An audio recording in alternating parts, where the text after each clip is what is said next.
beautiful bird state. We don't have much to talk about today.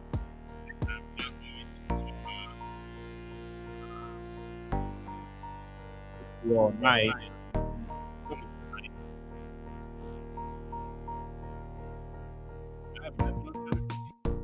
It is.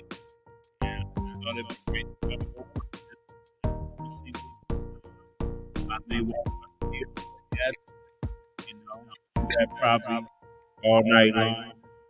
However long I choose to go for, I'm not making it no hour, no 2 hours, 3 hours, 4 hours. I don't know how long. I'm just gonna keep until I feel and y'all tell me what y'all like. So stay tuned. Yeah, let's get back to it. So, okay. Interesting.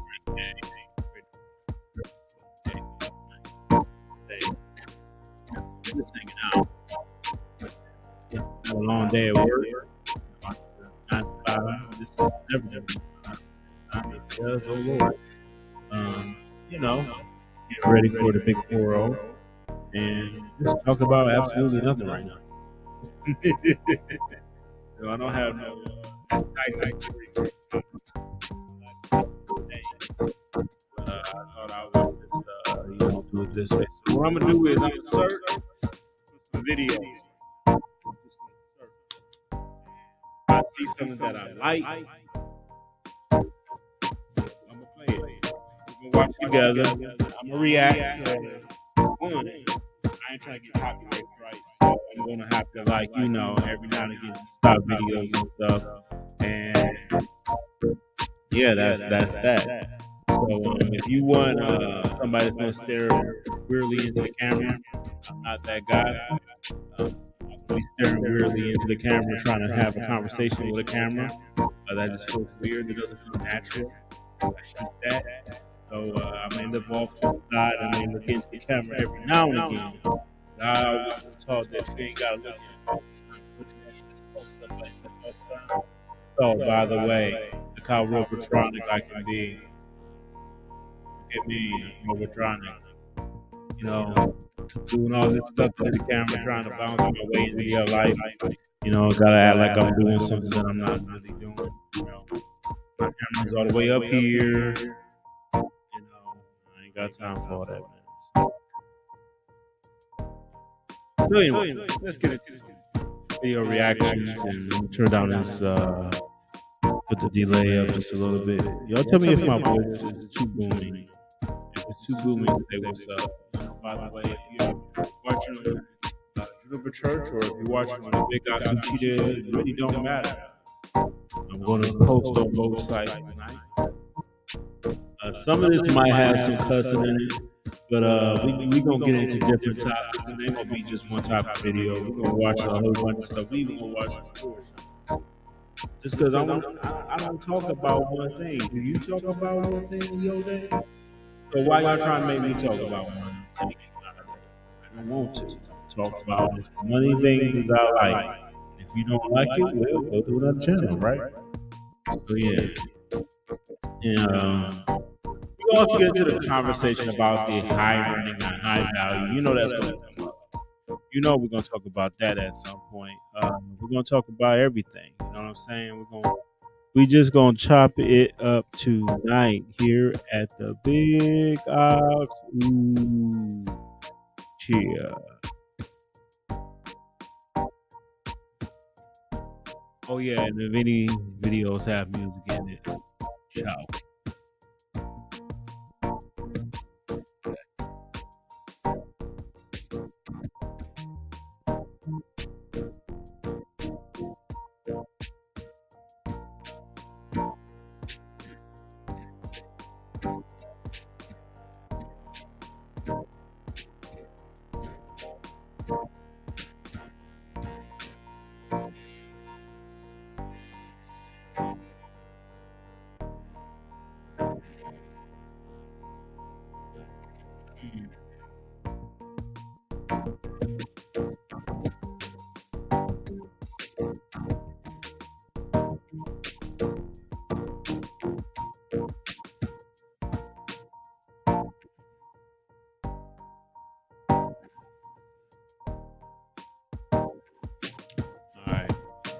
You know what? I'm gonna share my screen just so y'all can see what I'm doing. And that way y'all can be a part of it.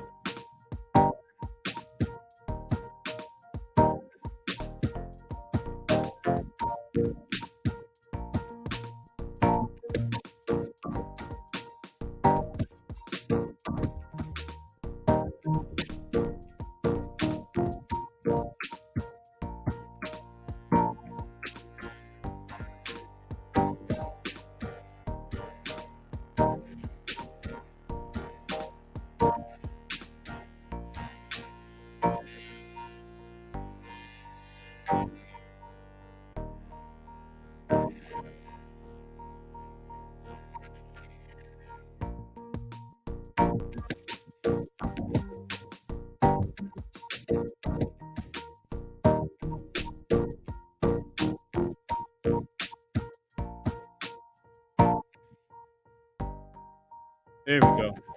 That way we can choose videos together. Let's see, what fun stuff can we get into tonight?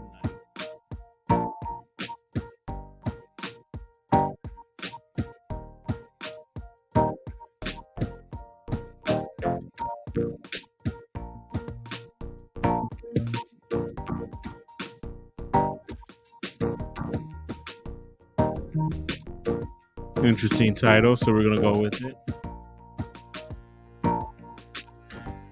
I have a very eclectic taste in stuff, so you're gonna see all types of stuff. Since nobody's talking to me right now, that means I get to put on what I want to put on. You know what I'm saying? Go from there. Shout out to Steve Fuso. Love his channel, man. He made some really good videos, man. I really be having fun watching his videos.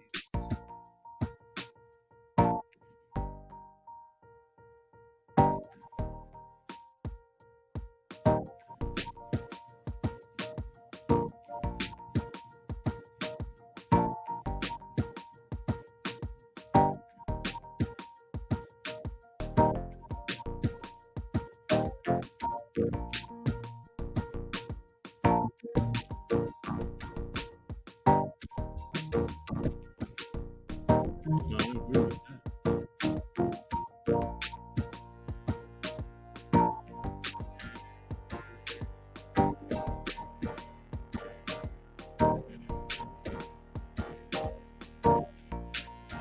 Man, look at FB Toolbox, man. They got all cleaned up and looking good now. I didn't even know they got a new graphical interface. Look at it. Gooey is gooey, baby. The gooey is gooey. I'm doing something right now, so excuse me. You come in, just holler. You know, I say what's up. Let's see. No, it's not made for children.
Man,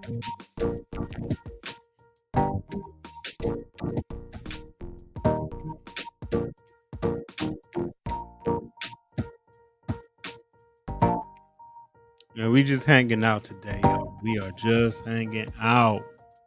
No weird stuff. We just hanging today. We just hanging. That's what we doing today.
Hold on 1 second.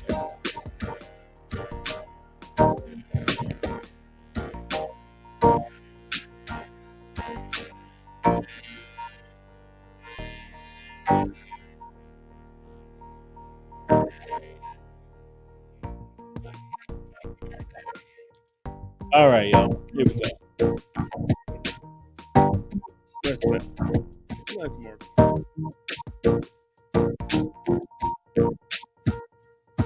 All right. So I put some tags in. Trying to see if I can get some folks come in. Thank you for dropping by. Anybody that drops by, we're gonna watch some videos.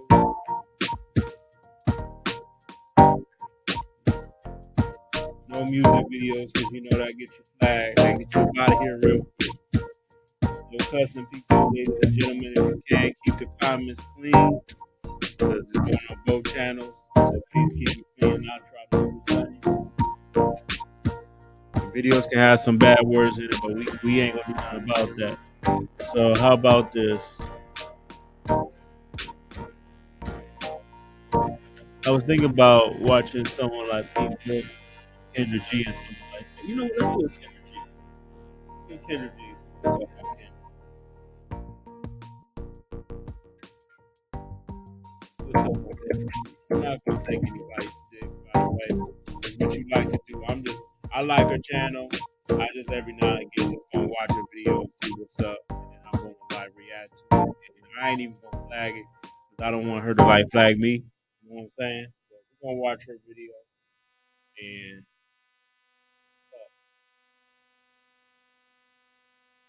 we're gonna get into that high value conversation too. She doesn't have a home, but she isn't home. Was a transparent says she's really ready. I added words to that, but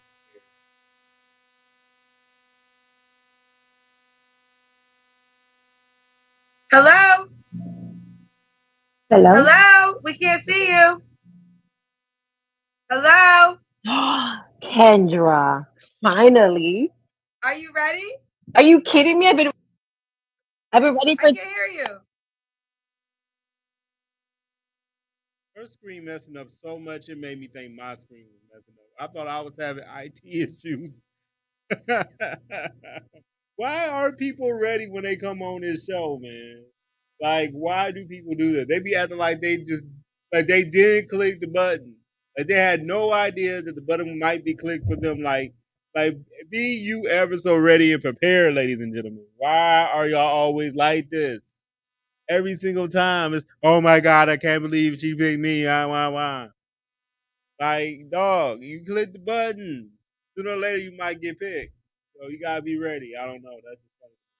Here we go. I've been ready for 3 months. Can you hear me? You've been ready for 3 months. Okay, turn your iPad off or your earpads. Oh, my earphones. Hold on. Yeah. 3 months. Trying to tell Hi. everybody be talking on the show. Get your phone steady and we gotta be able to see your whole face, baby. I'm here. Okay. Hi.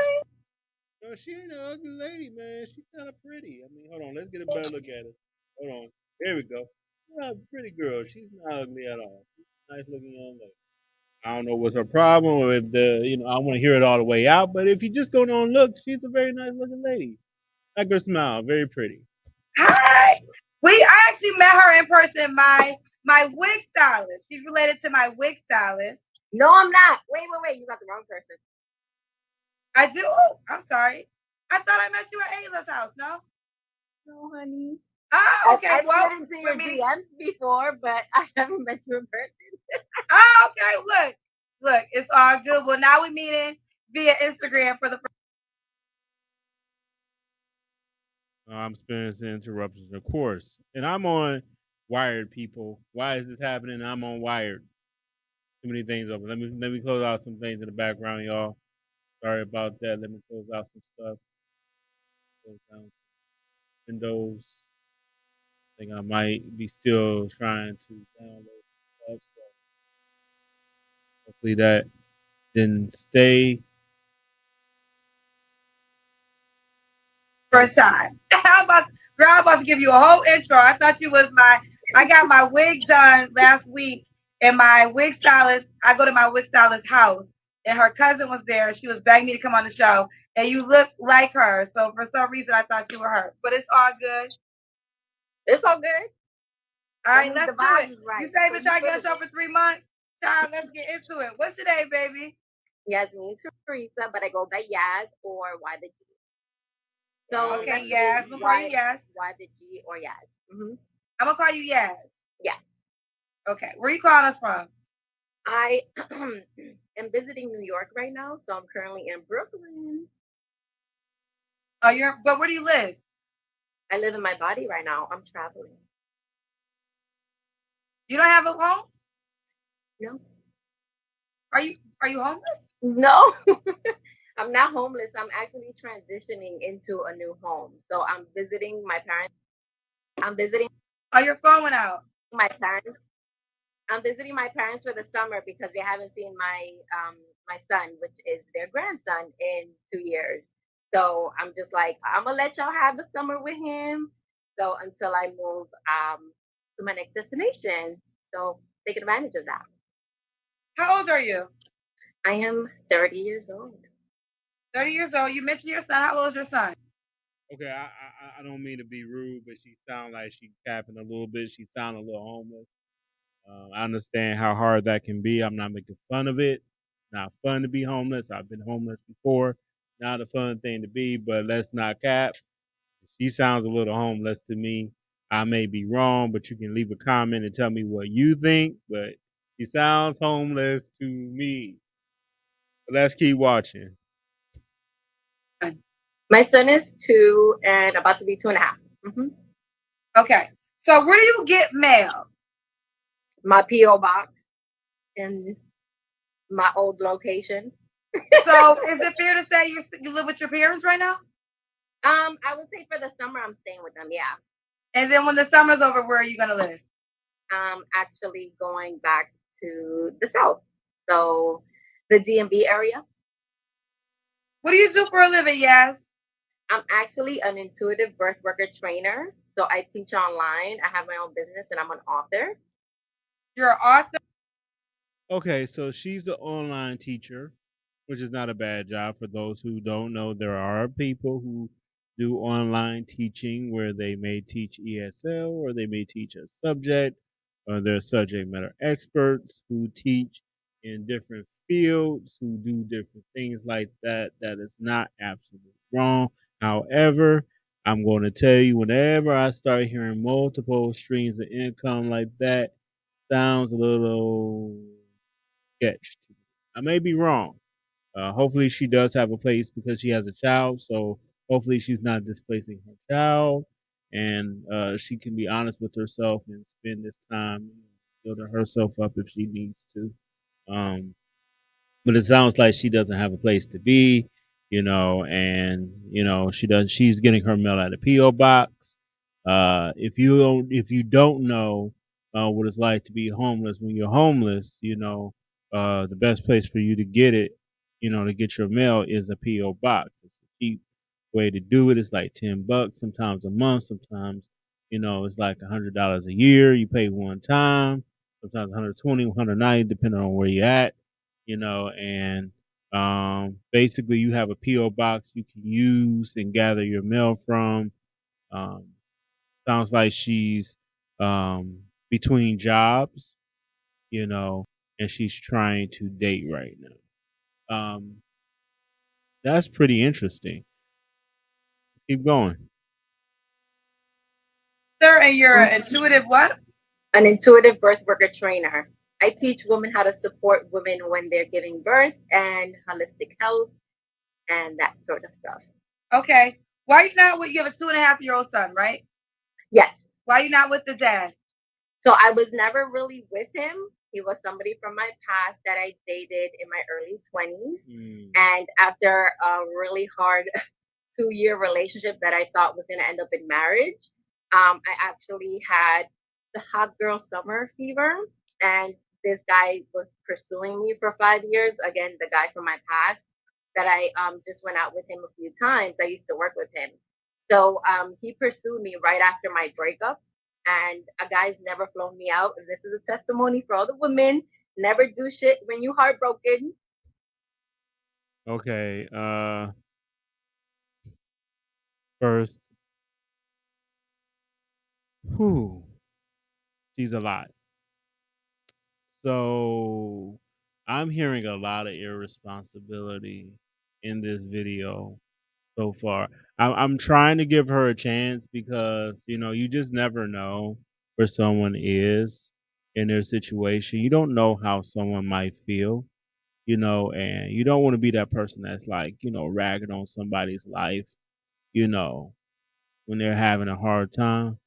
But I'm hearing a lot of irresponsibility, and I understand that sometimes when taking ownership of your life, you try to laugh off some of the pain that you have. Sometimes it's easier to laugh than to cry, but there is also a point where you can kind of look at someone. It doesn't matter male or female. Um, you can tell that they're not really owning their part of it. When I was homeless and I was without a home and I was living on couches, and I had a wife and a child on the way. That wasn't their fault that I was homeless or we were homeless. That was my fault. As a man, I can't look my nose down at nobody, but I can be honest with myself. That was completely my fault. You know, I lost my job, and whether or not she lost her job doesn't matter if it was a recession. I got to be honest with myself. I played my role in it. So I can't turn around and look at my ex-wife and go, "Hey, you were homeless and it's our fault. No, it starts with me. I'm the leader. I'm the leader of my home. I set the tone. You know, I set the tone for how the relationship is going to go. And if I'm not doing right by the relationship, if I'm not taking ownership of what it is that I do, then how can she take ownership too? Because where a man goes, so does woman, right? So I have to look at me first, and that's the way I look at it. So when I'm hearing, hot girl summer, you know, irresponsibility with fertility, irresponsibility with sexual practices, because there's diseases out here, there's STDs, irresponsibility with living situations and quarters. 9 times out of 10, irresponsibility with job, if she even really has one, or these are things that she just does together because she refuses to work for somebody, whatever it might be, the lack of accountability is clear in this situation, and you can't keep that type of behavior up and think that you're going to, continue to grow, and develop. What I see is she's a very pretty young woman. Can't take that away from her. Her skin is flawless. I don't care what none of y'all got to say. That's a flawless skin right there. But you can even tell in Kendra's face that, like, wow, what are you talking about? This isn't cool. This isn't something to laugh about because you have a 2-year-old son that's involved. You know. So let's keep going. Let's see what else he's got to say. And I ended up sleeping with him when he flew me out to random as nothing big, Atlanta. And yeah, I ended up conceiving my miracle babies, twins. Mm-hmm. Oh, you have twins. You have 2.5-year-olds. One transitioned about 30, 40 days after I gave birth. I'm sorry to hear that. My cousin went through that. He had twins and one didn't make it. Yeah, okay. So no judgment. Wow, and she's off. That girl going through. I don't know if she's ready for dating though. She's going through that much. And she doesn't have like her home set. I wonder if she really wants to get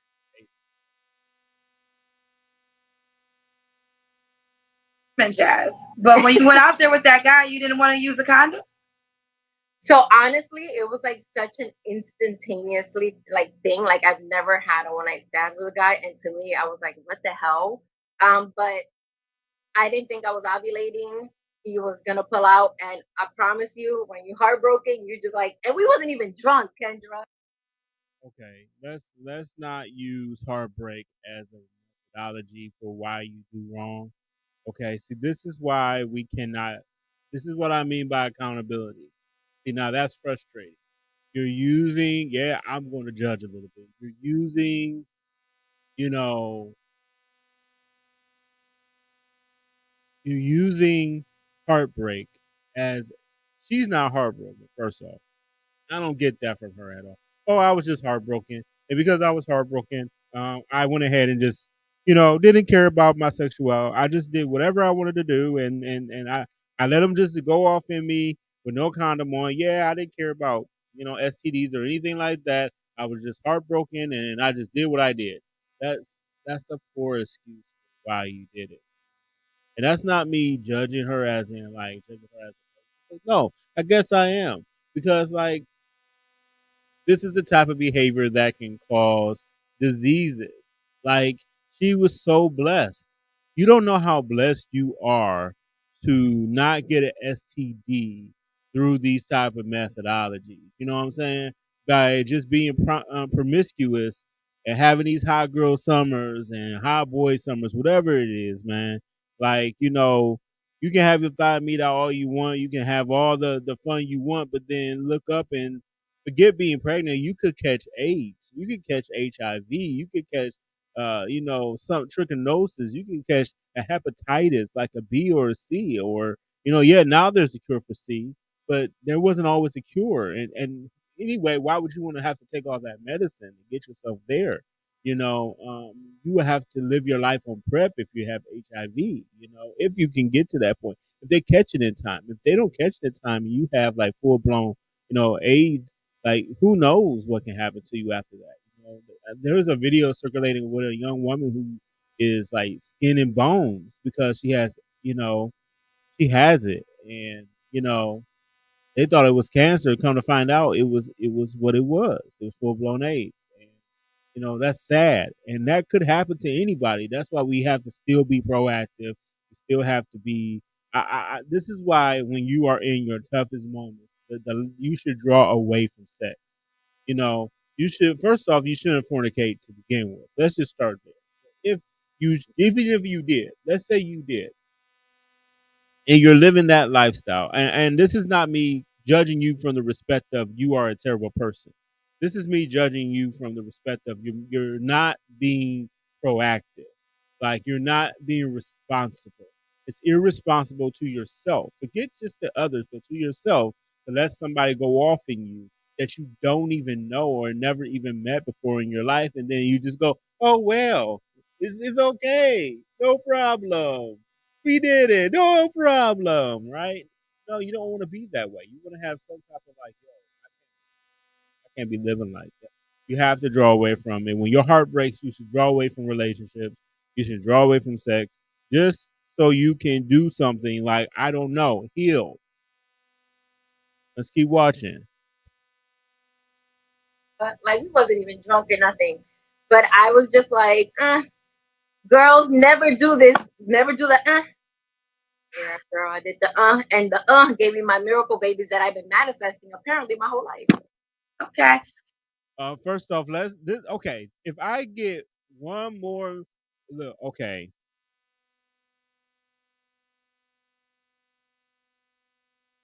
For those who are saved, stop using the word manifest. Please, for the love of the Lord, please stop saying you're manifesting things. Okay? This is not Christianity. We'll get into that another day. For those who say the word manifesting, you don't even know what you're talking about half the time. Like this person right here, the babies I've been manifesting this whole time. Yeah, this is how I got my miracle babies.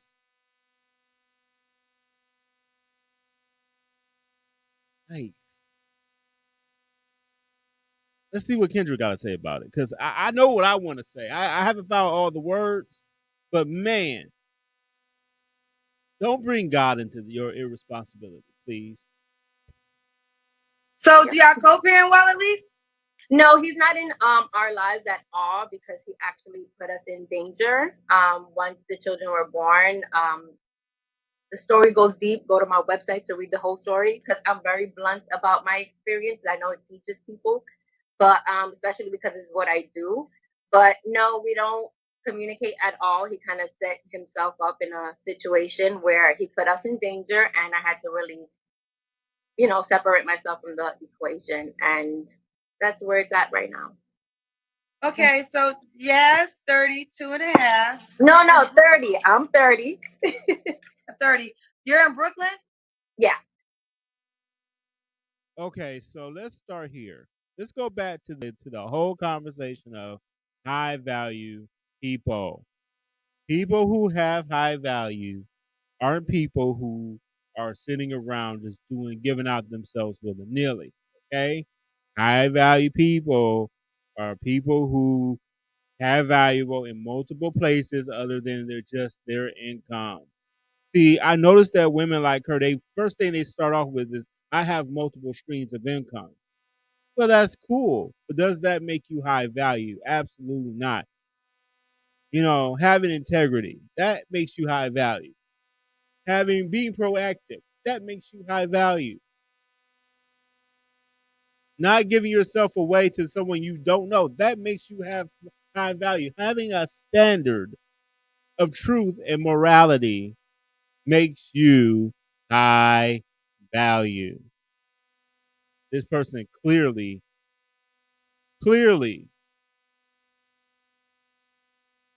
Yes. Do you think you're in a position to start dating right now?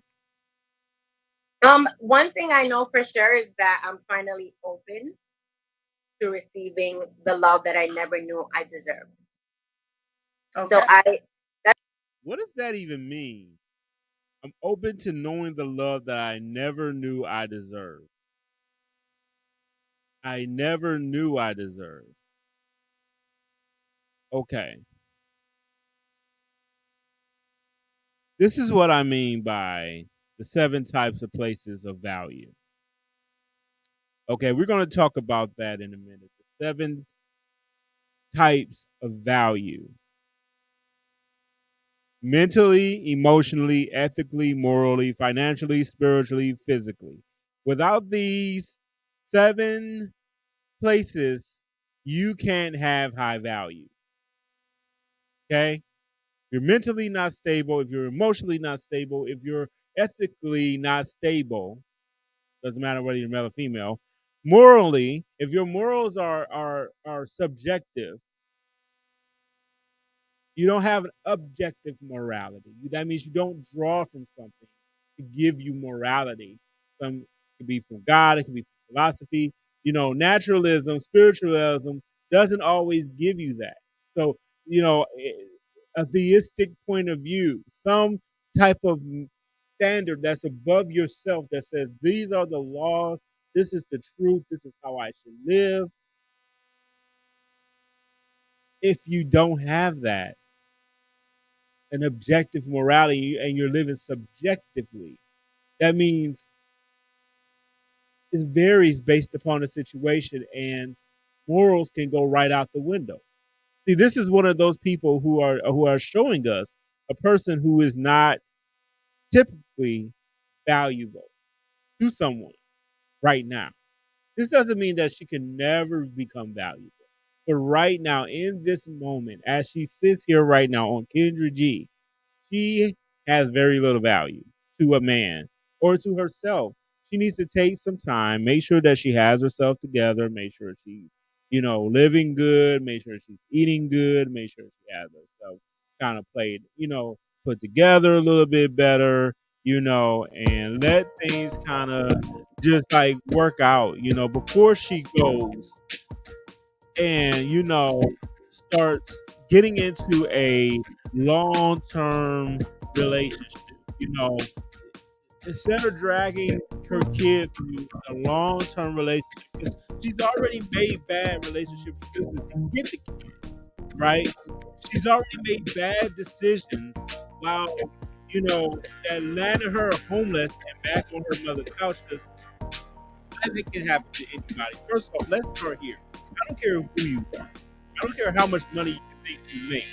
Okay, it is not uncommon for people to lose everything.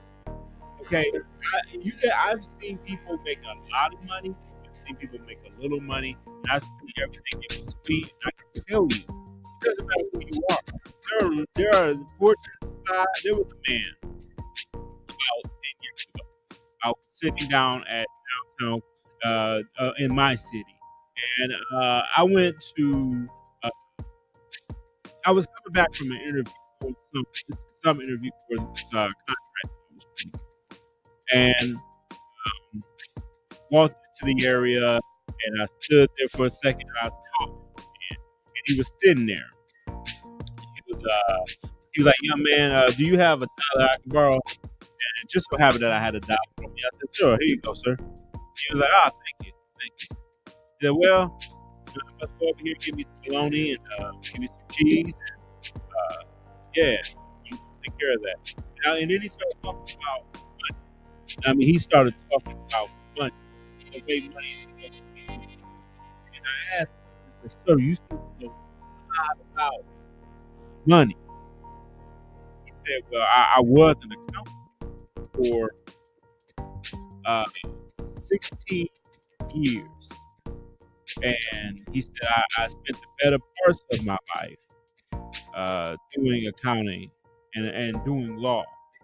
And he was practicing for a long time. And he said, for 1 year, he started to get closer to retirement, and he got sick. And when he got so sick he couldn't go back to work.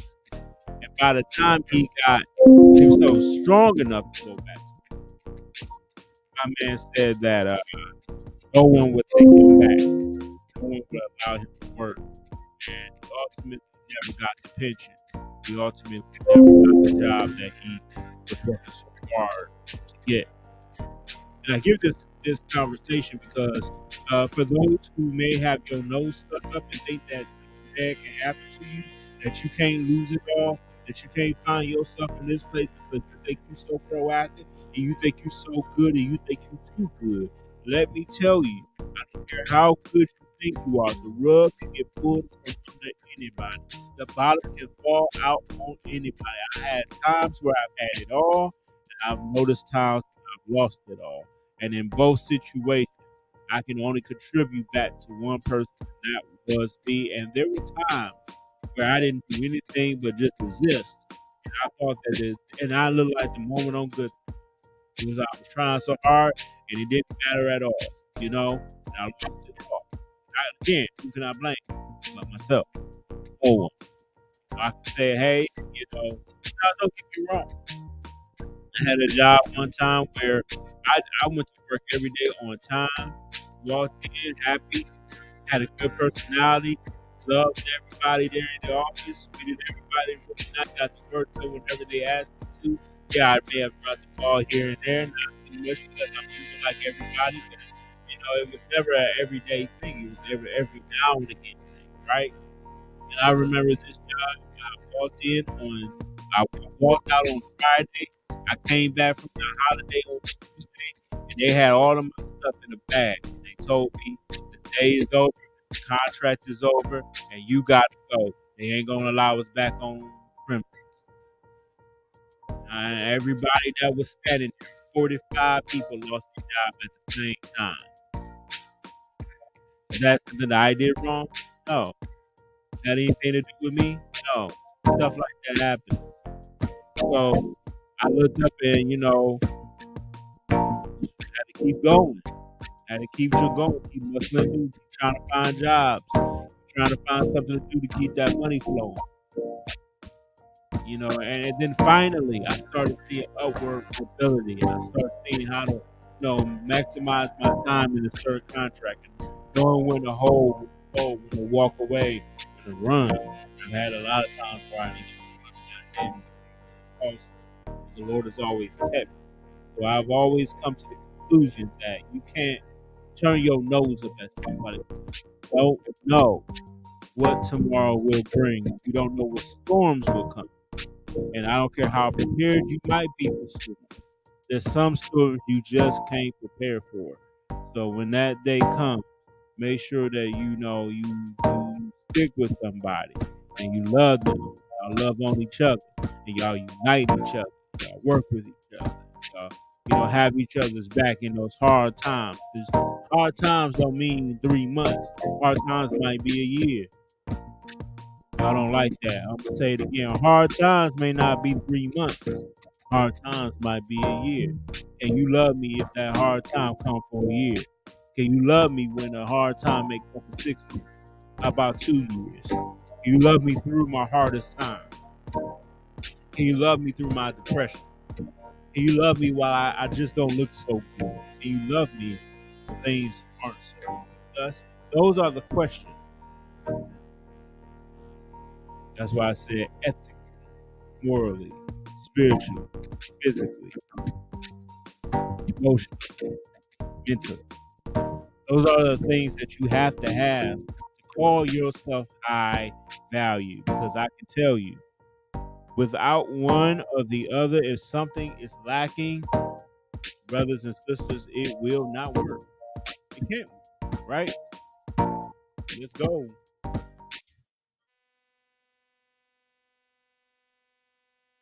That's one of the reasons why I wanted to come on your show, because I was like, I know it would be a big step to just even open myself up to like getting to know people again, getting to know guys again. And so, yeah, I would say, yeah, I'm ready to receive the love that I've given for so long that I never thought I deserved. Okay, because I first of all, I appreciate your transparency. You gave us a lot of information. You told us your full story. But I think some men sometimes, because you have a child that's 2.5 years old, and you're also telling us you don't have your own home. Mm-hmm. I So technically do, but I'm like I said, I'm moving, so I'm just meeting people virtually right now, and I'm meeting people. I am in New York, so I know some people contact me. But just meeting people virtually right now, and I'm meeting not people. Necessarily the case. It's just I don't like to be honest. I don't like to give too much information about where I reside on virtual platforms. girl, you gave us everything else about your life. The easiest not my thing, address, not my domicile. No one's asking for your address. We're just asking for your. The question is, what city do you represent? And you told me you represent New York. Child, right now it's New York. At a parent's house. So she is an author. She's an intuitive birth coach.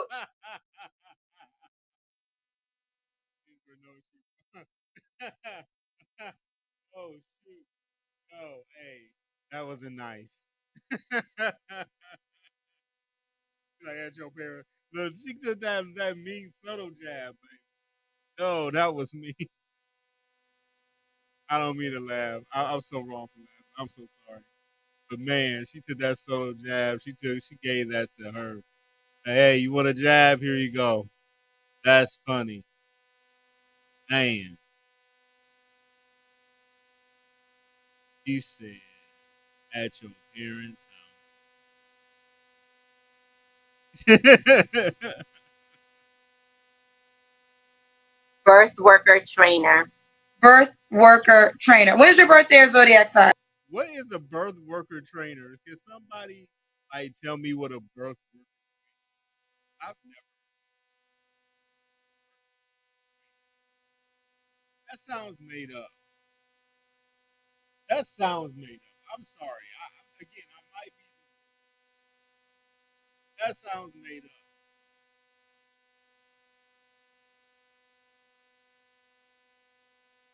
Sounds like somebody just came up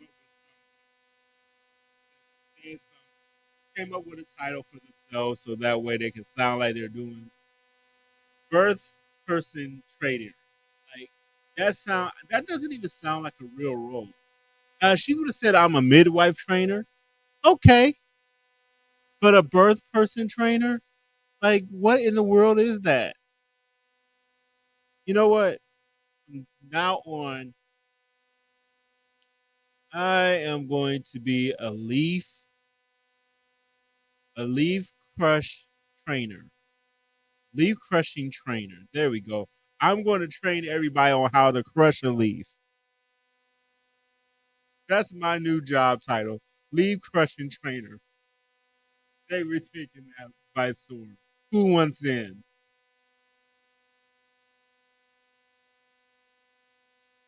I'm a Libra, October 3rd.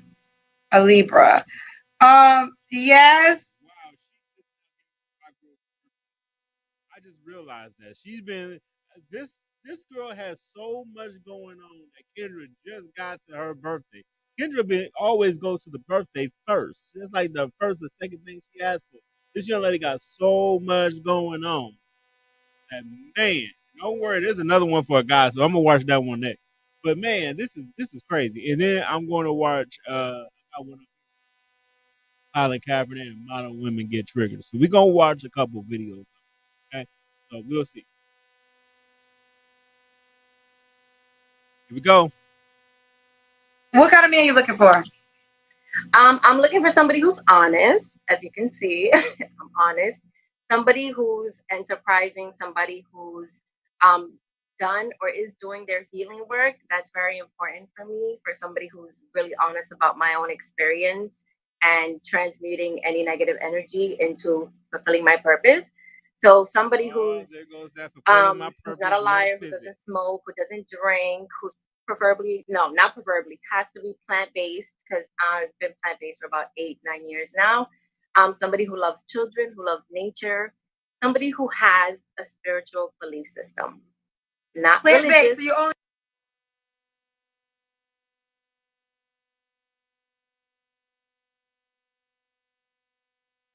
girl wants somebody that's plant-based. She wants somebody that's organic. Okay, I'll give you this. She takes care of her health. I will give you that. I will give her this much. Her skin is flawless. Doesn't like she's not responsible with her health when it comes down to her, but her skin is flawless. She really stays hydrated. Clearly, like her thing. You don't eat. You're a vegan, vegetarian. Plant-based, yeah. So no animals. No animals. Okay. What's some deal breakers for you? Um, partiers, like people who like to club all the time, like that's their something that they enjoy. Like, I'm just not that person, especially Like that. after COVID and all that. Smoking, drinking is a deal breaker. Cheating, just somebody who's not honest with their reality. You know, I just feel like if you have, we're not perfect, but if you have things you enjoy or things that you are still doing to cope with your experience as a human right now, I think it's important to just be honest about it so that we could all help each other grow. Okay. Does he have to look a certain way? Now, I wasn't mad. Kendra would have laid into this guy so heavy. She would have been all over my man. But I think she's coming from the same standpoint that I'm. This woman is homeless and a 2 year. Really don't feel like being me, but I just gotta go. Yo, I don't know, man. I don't know. It sounds kind of lame to me. I'm sorry. Not necessarily. I just don't. I only date melanated people because I tend to be attracted to people that look like my father and my great grandfather, which are heavy melanated men. I don't believe in dating outside of my race. And let me be clear, because I know a lot of people come on your show and say this, and they get backlash. I believe that a lot of people tend to want that, you know, dark and handsome and not outside of the race because some of us were raised, a lot of us were raised to whiten the race. So I know I was one of the ones that saw a part of my family believe in that, and me and all my siblings were all like, "Nah, we're What is your full continuing." ethnicity? I'm Caribbean, so of the island, from the island of Haiti, so that Okay. Arawak Indian. Okay. So, does a guy have to make a certain amount of money? No, I think about this all the time because of your show and watching it for over a year. No, not really, because like I said, even in my situation, I believe in abundance. I believe your life can change overnight. My girl looking for anybody that's gonna give her some help. She don't care where it come from. She don't care if you got 30,000, 10,000, 5,000. Long as you bring something to this table, this girl gonna be so happy. That please, just anything you give will be so helpful. Would be so beneficial. Thank you so much. Girl, she's homeless. This is this. How you gonna be?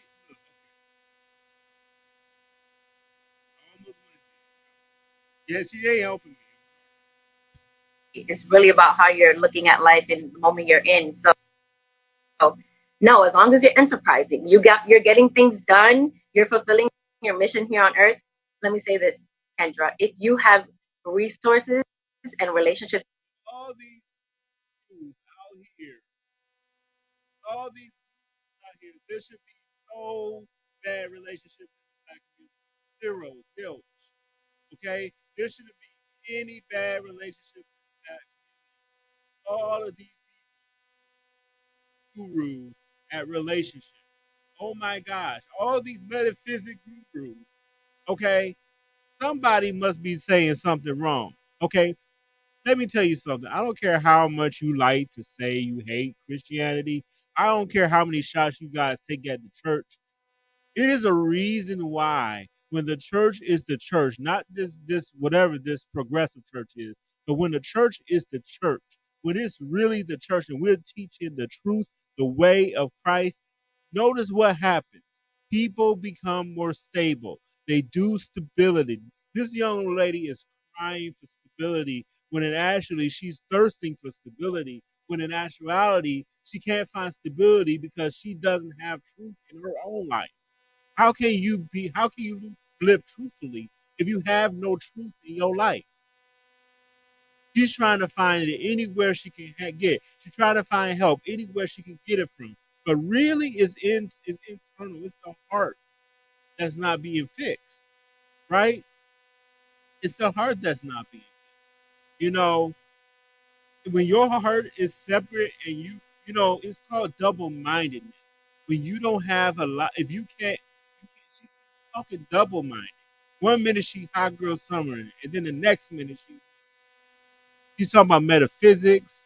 She's talking about philosophy. She sounds like a guru, but the real gist of it is she has no objective standard. She has no moral standard. She has nowhere to put this stuff.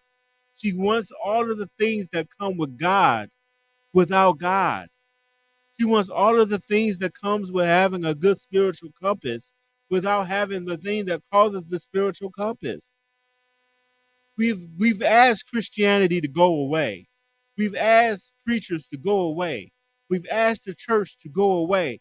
And I'm telling you, the dumbest thing that the black community has ever done is turn its back on God. Okay? I mean real God, not this fake phony version of whatever this is.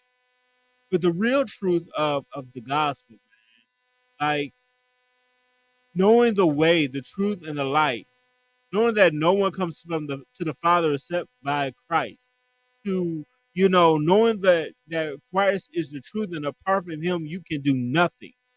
You can't even live good. You can't even live comfortably.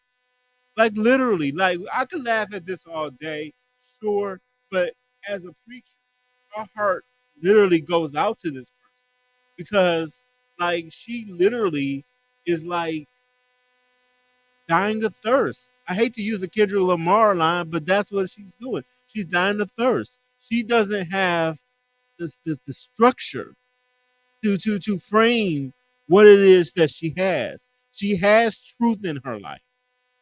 See, by us living in America, Christianity is taught to you, even if it's overtly. You're not getting it pushed in your face, but you hang around Christian friends. You know spiritual words like manifest. You know spiritual ideas like reaping and sowing and karma and all these different things. And they begin to get mixed up, and you don't know the difference between karma and reaping and sowing. You don't know the difference between harvesting the truth and knowing the way and the truth and the light, and knowing just what truth is, because you have a framework for what it is you believe, but you have no way to gather all of that truth together and make it make sense. See, that's what the Word of God does. It gathers all of the truth that is in your life. It gathers all of the truth that has happened in life, because nothing is new under the sun. We can go back and we can read and understand that this is how life is, that this is how life goes. And when we don't, what happens? You find yourself like this young lady where you're lost, trying to figure out what it is you're supposed to do. You're dying of thirst. With people, you don't need money. People will welcome you into a hotel for free. People will let you stay in a home for free. You don't really need money, as we know. So my answer is no, you don't need money. You just need to have relationships. And have people done that for you? Like walk you into yeah. Yes, I've had many doors open for me and things just gifted to me because of my relationships with people, like just being genuine. And also what I do for a living, not for nothing, I help you birth your baby or your purpose or both, and people are grateful for that. So a lot of doors have opened because of that. I never go without. You also help people birth their purpose. Yeah. How do you do that? So let's say I'm working with a sister who wants to help women give birth and be their birth coach and all of that. Oh, okay. It's all birth related. No. At the end of the day, it sometimes ends up being life coaching. You do life coaching? Really? Can you believe, Kendra, that sometimes our abundance looks different to some people. So in your mind, maybe you're like, but you're in your parents' house. Yeah, but I left a 2-bedroom, 2-story house that I Really? Really? You do life coaching? You? Whoa.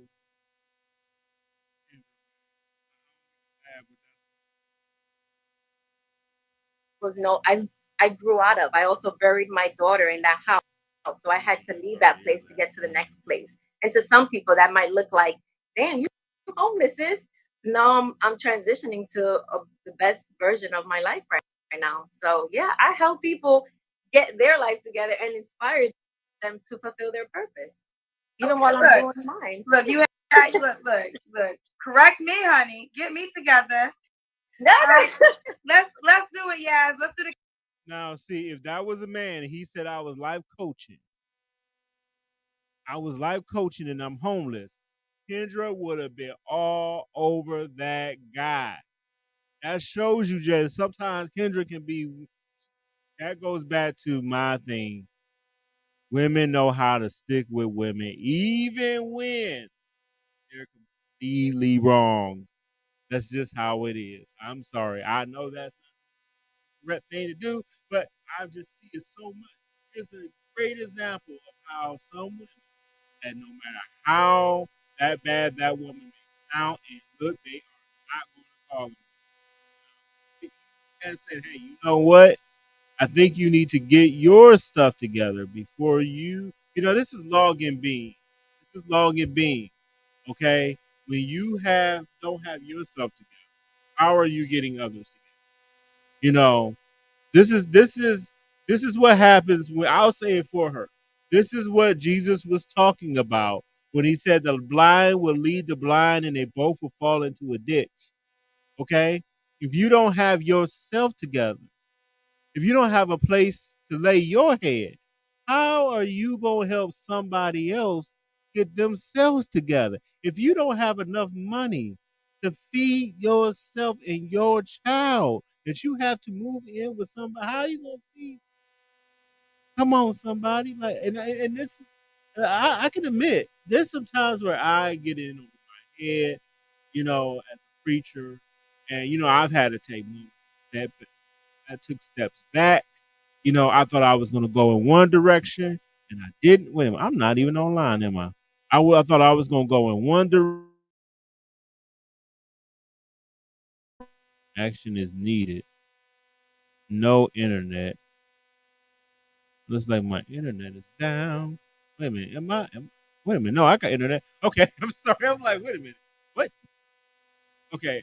I'm hardwired. So it's working off the hardwire. Thank the Lord. Everybody, thank the Lord for Ethernet connections. Everybody say thank you, Jesus, for the Ethernet connections. Without them, where would we be? Amen. Okay, so, but how are you going to help somebody else get to where they're going to when you haven't even found yourself to where you're going to? See, say what you want, but Elijah went and went underneath the juniper tree. See what I did there? He went under the juniper tree and he stayed there for 7 days. He didn't go and try to, preach to other people. No, he couldn't do that. For those 7 days, my man had to stay where he was. So how are you?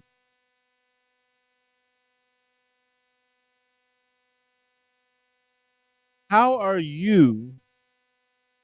I'm trying to get the right words. How are you doing that for someone else, but you cannot do for yourself? Yeah, the Bible says foxes have holes and the birds have nests, but the Son of Man has nowhere to lay his head. One of my favorite scriptures, because that is a it is a moment in the Bible where Christ is teaching people who are coming up to him and saying, "Lord, these are the reasons why I can't follow you." And he says foxes. And the one man says, Lord, but I gotta go home, and I have to make sure that everything is put in place.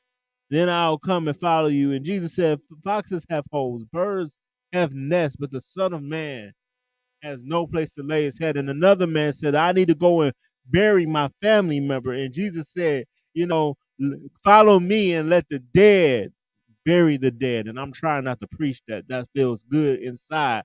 There's something about when you're following the Lord, you know which way to go. You know how to get to where you're supposed to go to. And when you don't have truth on your side, I don't care how pretty you are. Judge Judy once said, "Beauty fades, but stupidity is forever." You know, and I say that because it's the truth. If you haven't leaned, if you're leaning into your own understanding and your own truth and your own voice, and you're not listening to anyone else but yourself, how can you then find yourself out of the situation you were in? You got to humble yourself somewhere. And I don't know if Kendra thought that this was a useless conversation, or she just felt to be merciful today, or she just was not going to take, or she was just taking up for the young woman. I don't know. All I can say is usually Kendra would have went off on that man. Let's go. I'm gonna turn on the light too, by the way, in a second. Kendra Cam. So you guys stand up so you see your full body. Okay. Okay, what's that? What's that? Well, you kind of was close. The best way to do is from the top and then down. Okay, all right, girl. We see that plant-based body. I'm working out a little bit more now. Putting more time into myself after 2 days. Okay. All right. So yes. Okay. Last two questions. Oh wait, what's the age range you want to date? I definitely would say between 29 and 40. Okay. Yeah. Because I'm 30, so 29 and 40. Mhm. Do you want the guy to be in Brooklyn right now? No, that's why I'm saying, okay, I'm open to it. I laugh because you be having people following you and listening to you from all over the country. Girl, my Akashic record reading said my husband's somewhere in the Caribbean. So I'm like, wherever you at, baby, you might be watching Kendra's show. Hit me up. And if okay, so she wants an international boo. She didn't say Africa. You said Caribbean? That's what they told me, that my man's somewhere in the Caribbean doing real estate. Who told you that? I got an Akashic record reading. What's that?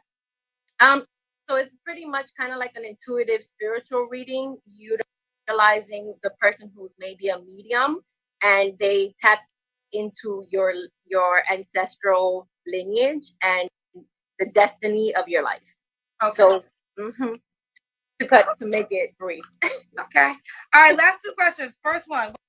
They can't seem to help her find a place to work.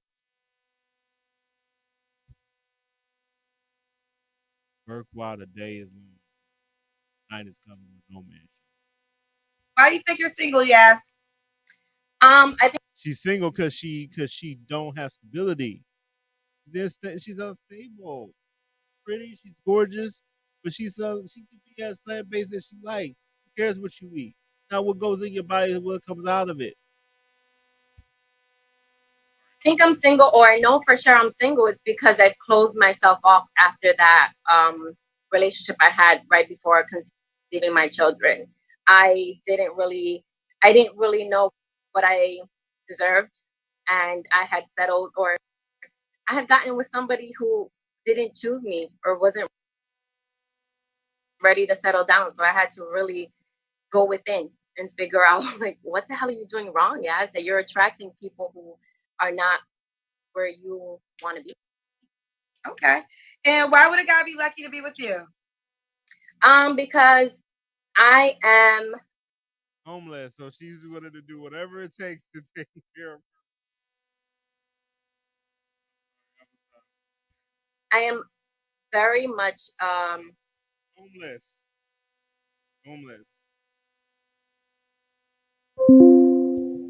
I am now feminine. I am very much in my femininity and in my feminine power. I No, I'll say this. I have a feeling that is much more than everything. I'm gonna say why. One of the reasons that I believe that she's like that has she has nothing. Anyone that hopes her, she's grateful, hopeful, maybe even kind to, right? The moment that that woman settled in, that is when you're not going to see it, this frame that you see. Not going to tell her. I personally would probably not date like that. I can have this conversation. Probably not have dated this one. He's not. He's not in a place to date. He's financially not in a place. What I mean by that is she doesn't have a home right now. She's a single mother without a place to live. She's living on. It can happen to anybody. Again, I'm not that part. I'm not looking my nose down at because it can happen to anybody. Anybody. Doesn't matter who you are. Doesn't matter how much money you got. Doesn't matter how much you're prepared. It can happen to anybody. We're all one conversation away from losing it all. We're 0.0001 seconds away from losing a house, from losing our health. You know, no matter what you say, anybody, amen. Maybe you don't want to amen. But anybody can lose it all. But while you're losing it all, there's a time to sit still for a second and make sure you take care of yourself first. Put things back into perspective. Make sure you have a place to lay your head. Make sure your child is okay. Because I have a feeling, I hope she doesn't leave her child behind. That's just my thing. I don't know her. I hope, and this is just my hope, that she doesn't leave her child at her mother's and father's and then go looking for her and never come back. You know, I really hope that 'cause she just seems kind of out the way. She seems like she's doing a whole lot, and I'm just uncomfortable. I'm uncomfortable for her. So honestly can say that I am mastering my divine masculine and feminine energy.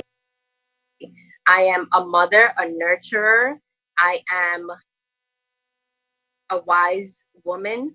I am somebody who has healed from her past and helps others see what they might need to improve into to live a more peaceful life. So for me, I feel I'm not perfect, but I'm willing to learn and understand the male or the man experience and perspective so I can be a better co-partner and partner in this reality that we're creating together. All right, let's do it. This is. Oh, do you want more kids? I absolutely do. Yeah. Okay. And would you date a guy that already has kids? Um, I want to say no. Only I know, Kendra. I see you. I want to say no, but then it's because you be like, be specific. So I Well, the want to only say reason no. why I look that way is because you have a baby. You have a 2.5-year-old, actually. I know. So I want to say no, and it's because I also don't bring the baggage that a lot of men think you would bring, you know, with a baby father drama or the inability to travel somewhere or relocate somewhere and all these things.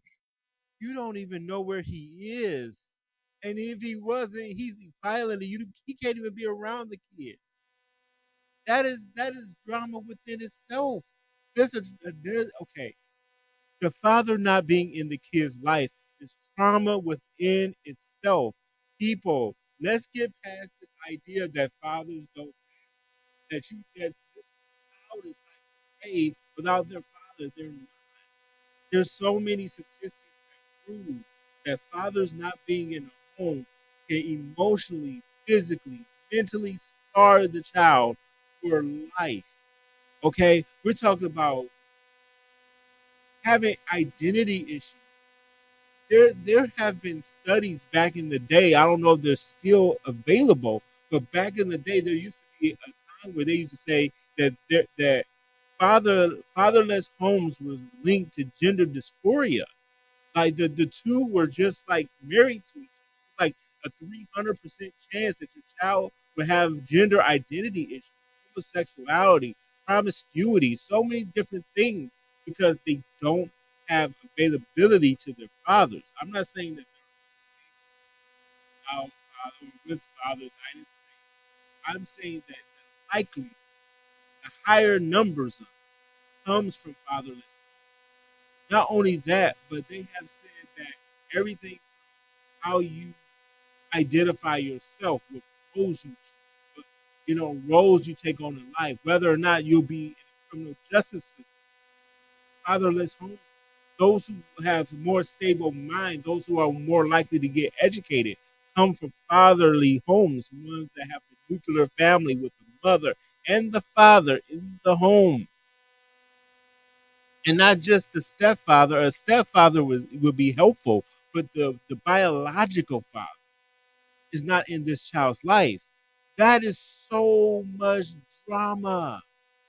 Why do you think that that's not? And then you're going to say, well, he doesn't bring as much baggage as I do. You're bringing a lot of baggage just by not knowing. Let's be real. If the father is even did any of that, I don't know this woman. She could be lying for all I know. So the way that I see it is, I hope that she gets whatever help she needs. I hope that she finds herself to wherever she needs to go. Telling me there's more to this guy, and this from what is being said. I don't have that baggage. But it would obviously have to be with a man who is okay with.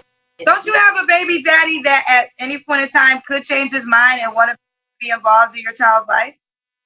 I do, but all of that would be on my terms. But either way, you do. I mean, to say that you don't have baggage, you just. Gentlemen, look at this lady. Look at this lady. Listen to what she just said. It's going to be on my terms. That tells you right there, she's not letting him see that kid on purpose. She can say it all day. She can kind of make it up in her mind. I'm telling you, she's not letting that man see him on purpose. And even if she did, she'll only let him see that child whenever she so chooses. She's bitter about the breakup. She's bitter about how things are, and she doesn't want to see him. And whenever she gets, she's going to make whatever man that comes into the life of that child act as if he is the father of this child. She's going to make him act as if he is like the man in that child's life. And what she's going to do is she's going to get to a place of making that father have to jump through massive hoops just to get to see his own child. And whoever the man that comes into her life will have the arm tight to do that. And guess what, my man? If she's willing to do that to him, what will she do to you? I will be careful with this woman. She has already shown that she's not one of the 7 values. She doesn't have the 7 types of value, people.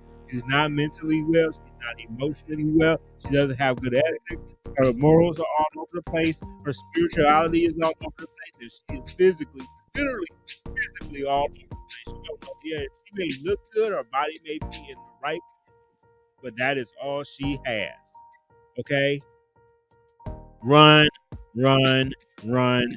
Click on. You didn't describe your baby daddy in the best light, right? So your child's 2.5.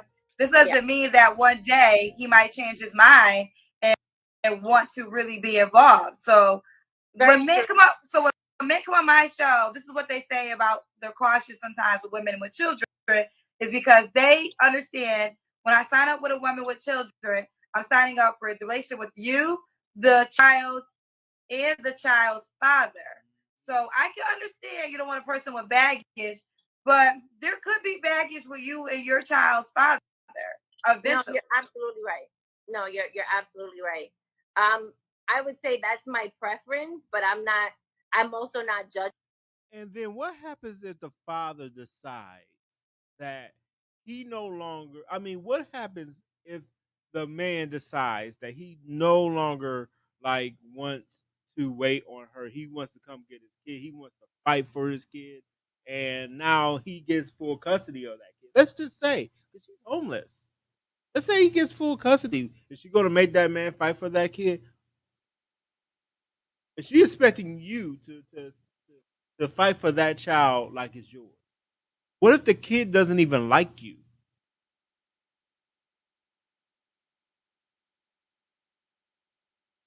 Judging and saying like, no, you have children. I'm not doing that either. So I'm just saying, off of my preference, I would probably say no. But Okay. yeah, Well, let's do it. Yes. What's your Instagram page? it's why. I'm not even gonna let that even be told. I am done with her. I'm done. I am DONE done. Okay, so you're not getting that one. You can go watch the video. I am not letting y'all do this. Let's read some comments, y'all. She really believes herself when she says she's an honest person because she's not. Thank you. I like that one. Let's see. Dude, she's as qualified to be a life coach as Stevie Wonder is qualified to be an artist, a makeup artist. That is hilarious. Let's go. Let's see.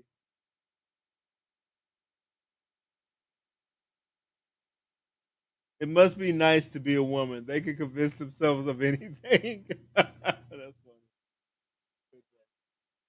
I don't know now, but that's funny to me.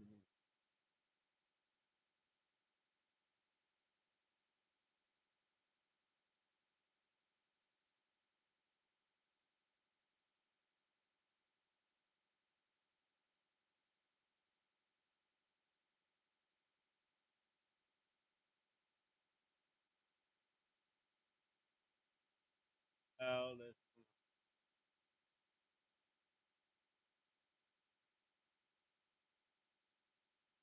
everyone needs love. You have to start somewhere.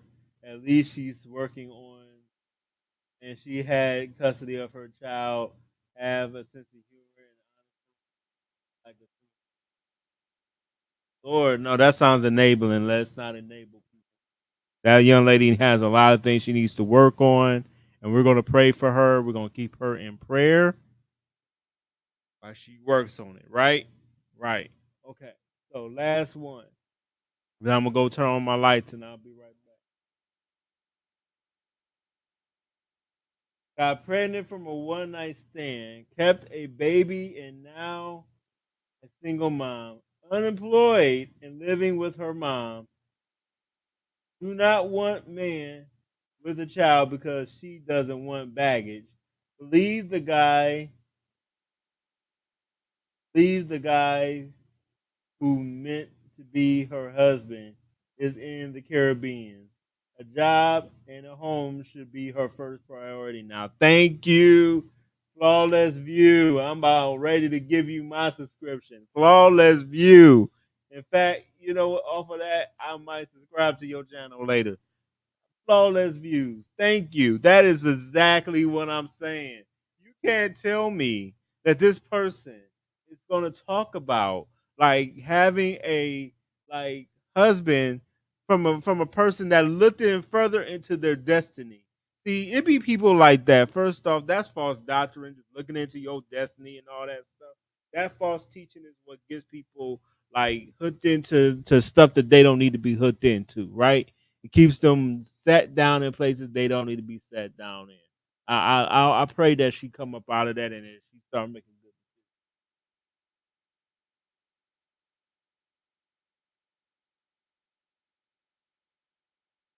somebody is not honest with reality. Yes, she is not honest with her reality. She does not really. I think that she's kind of in denial. She could be. That makes sense. That's terrible. I don't know what else to say about this, but this young lady has a long way to go. And I would not. I would caution men to date a woman like this because she sounds like a woman that's going to be very tyrannical with her child. She sounds like she has not gotten over her past. And to be honest, it sounds like she's willing to do whatever it takes to make sure that that father's not in that child's life. And she's trying to bring another man into that situation to take care of her and her child, but not really caring about what happens to the two men that are going to get involved. She's going to have somebody get hurt in that type of situation. And I hope that, good things come her way, that she finds the truth of the gospel and that she can grow and become a better person each and every day. Let's move forward. Let's move forward. Andrew G. Let's see. Okay, so I'm going to go and turn on my lights because it's starting to get dark outside and the natural sunlight is going down. And I don't want this to turn off and it get dark on me and then y'all see nothing but blue face. Okay, so stay tuned here on the Big Ox. Ooh, chia. Night driving. It's on StreamYard, so y'all can play with that for a little while.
Yeah,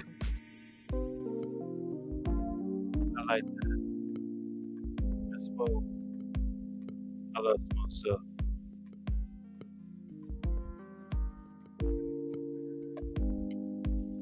This is the channel. Hey, I don't know if I ever watched this channel. I ain't gonna play it. I ain't gonna have to come over it and show y'all it. But if y'all like just like synth wave, this is a great channel for synth wave. I love synth wave. So if you like synth wave, uh, Chill Synth Wave FM is one of the best channels for it. Go ahead and check it out. Another one like that is I like lo-fi music. I love all type of music, to be honest. So you know that's so we about to get on to another video. I can't believe we got to be. I took it personally. I talked about it for an hour, 34 minutes. I took that we're off so many times. I didn't let the crew talk. But you got to be there. You got to be.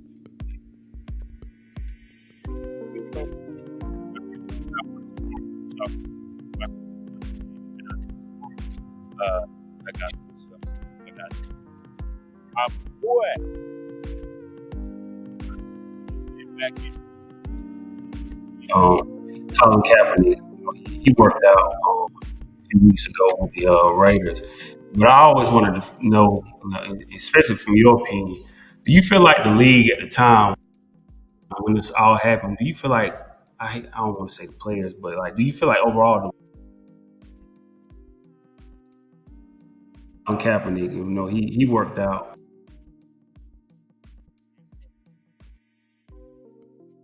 Gotta be my own IT.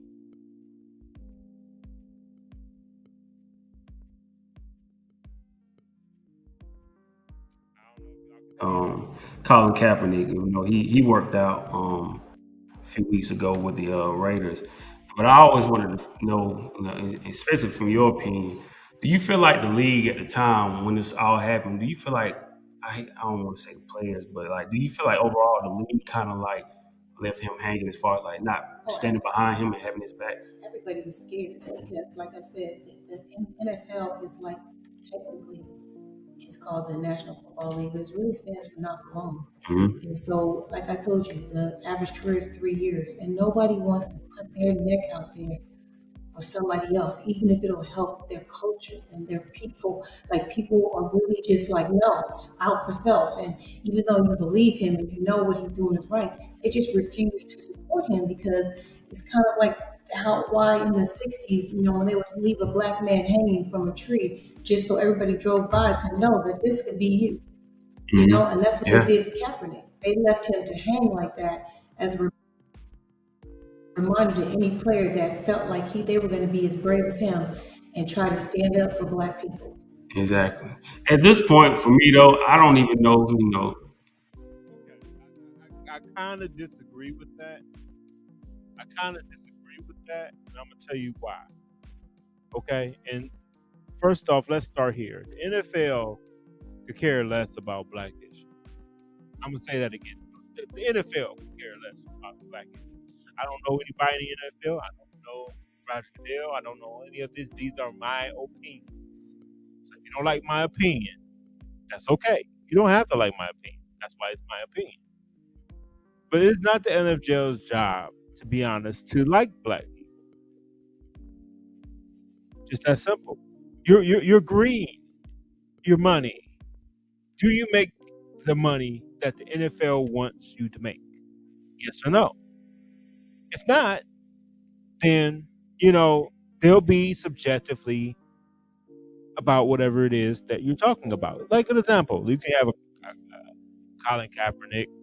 You can have what's another one? Tom Brady. You can have anybody. If they feel Tom Brady was not going to make them money, they would get Tom Brady out as fast as possible. If they felt like somebody's going to, mess up their bottom dollar, they go get them out as soon as possible. Because all they really care about is the money. They don't care if you're black. They don't care if you're white.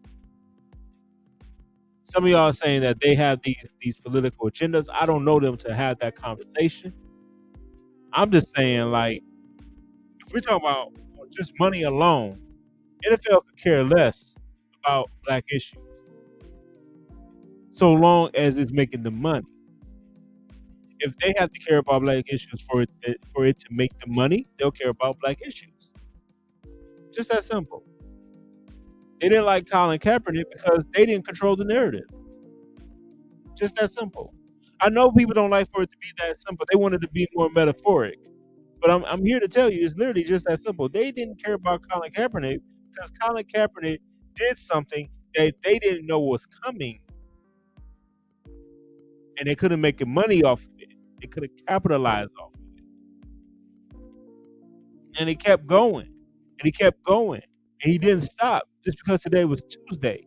He just kept going. He kept going about his business and what he felt. Now, do I think he had the right to feel how he felt? Yes, absolutely. Do I appreciate what he was trying to do? Of course, sure. But here's at the end of the day, what the NFL wanted to do was to control the narrative.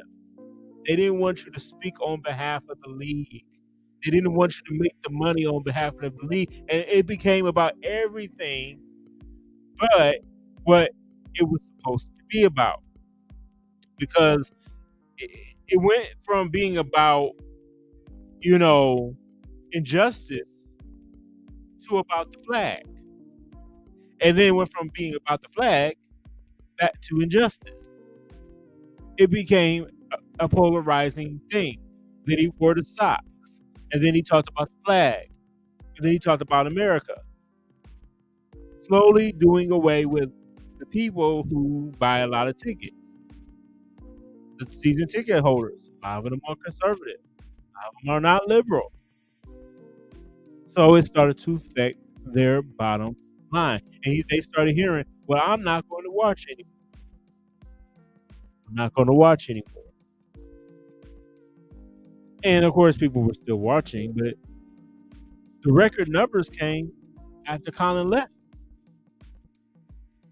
After they didn't see Colin Kaepernick anymore, the record numbers, I'm not talking just whites, I'm talking black, I'm talking about across the board. So they didn't need Colin Kaepernick to make money. So it was always about money. They could care less about racism. They could care less about anything else. All they want to know is, are you green or are you not? That's it. It ain't about nothing else. You can feel however you want to feel about it. You can hate however you want to hate it. You have a right to do that. You have a right to feel that way. You have the right to feel that you shouldn't have these things going on. But that's what they really care about. So all this stuff about like these things that this young lady is saying, it sounds good for us. It sounds good in retrospect. But I don't really think that's so supposed to be a lynching in a statement to white people, black people not to do this. I think it's a statement more like, don't mess with our money, or we gonna move something away from you. Now, you want to talk about one that they mad about the money and being black. Look at Deshaun Watson. I think that is the biggest one I've seen. That's the public lynching if I've ever seen. They're mad at him for getting all that money. Now, what are they mad about? Money. What did he get? A contract for $250 million guaranteed. That messed with the money. See, it don't take hard to look at what things really are. Take it for what they are. sure, is this a black issue? Yeah, sure. It's also that too. It can be two things at the same time. We can walk and chew gum at the same time. You can't two things can be true at the same time. Is there racial injustice there? Yeah. Did they do Colin Kaepernick wrong? Yeah. But what are they really concerned about? Money. Let's go. If I want him to just come back and just play quarterback again, I'm like, maybe if it's like a higher position in the league, or is it something like that? Because it's He like, would never. He would never. He would play because he's passionate. And right, everybody's always like, why does he want to play for a team or a league that hates him and that this and that? You might work for Pepsi. They're racist too. That doesn't mean you don't deserve exactly, your yeah, check, and it doesn't exactly. mean they get to treat you any kind of way. You know, That's a there's fact. laws behind that. You can still disagree with your boss and the owner of your team while still commanding a paycheck. Like, But you sued them. That's the problem. He sued them. Think if somebody sued you. Would you want to be reemploying that person? A lot of times, if you sue your employer, you don't go back to work.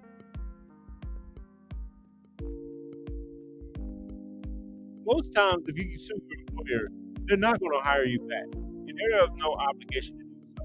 You sue them.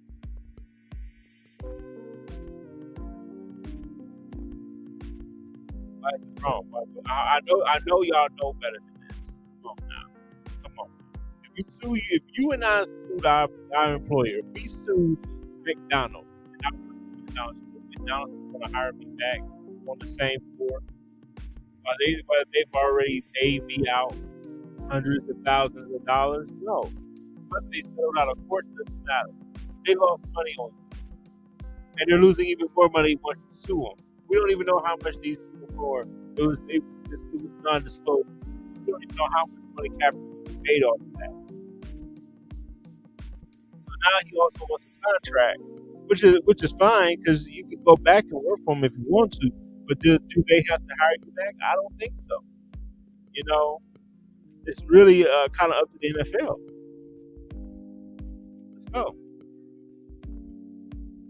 that's the thing. We fought for that right. There's a law from slaves, from not slaves, but from black people, where the bus lockout that happened down south. When was that? Maybe '63, where our people like did when we were riding the bus and boycott. That's the word I was looking for. Yeah. Boycott, and because you can still boycott things that you need. Like, why do people think that because you don't like the way that someone's handling business that you still shouldn't get your check? He's a football player, and he absolutely deserves to play football. Exactly. He's not a front office person. He's not a GM. He's a football player. And I feel like he would still be. I mean, even though it's been about 5, 6 years now, I still feel 6 like years. he can still be better than some of the quarterbacks. I think y'all do. I think y'all don't realize how much work it takes to play football. Like, and when you're not playing football, how practice oriented these sports really are. Like, these things are practice oriented. Yeah, you can keep your body in a physical condition. Doesn't specifically mean that you're football ready. You know, when was the last time you put on pads? When was the last time, you took a hit? When was the last time you was able to run up and down the field? And as you get older, as attrition starts getting in, by the time start working on the joints, and you start getting injuries just doing normal stuff, bruh, you think you can just jump back out there and just start playing football after 5 years of sitting? I doubt it. Because how old is Colin Kaepernick? Let's see how old Colin Kaepernick is.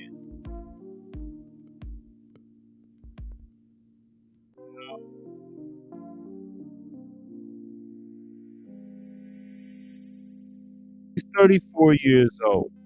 Geriatric in football. Okay? Tom Brady,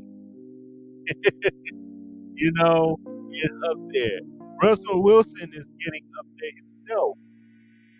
Okay? These people have to play often to keep themselves in shape to continue to do what it is they're doing. And I've heard people even talking about Russell Wilson and how he's starting to fall off.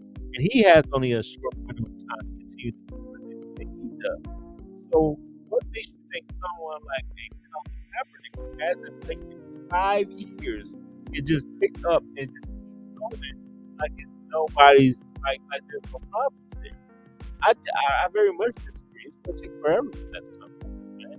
He's gotta really work on that. He has to be playing often.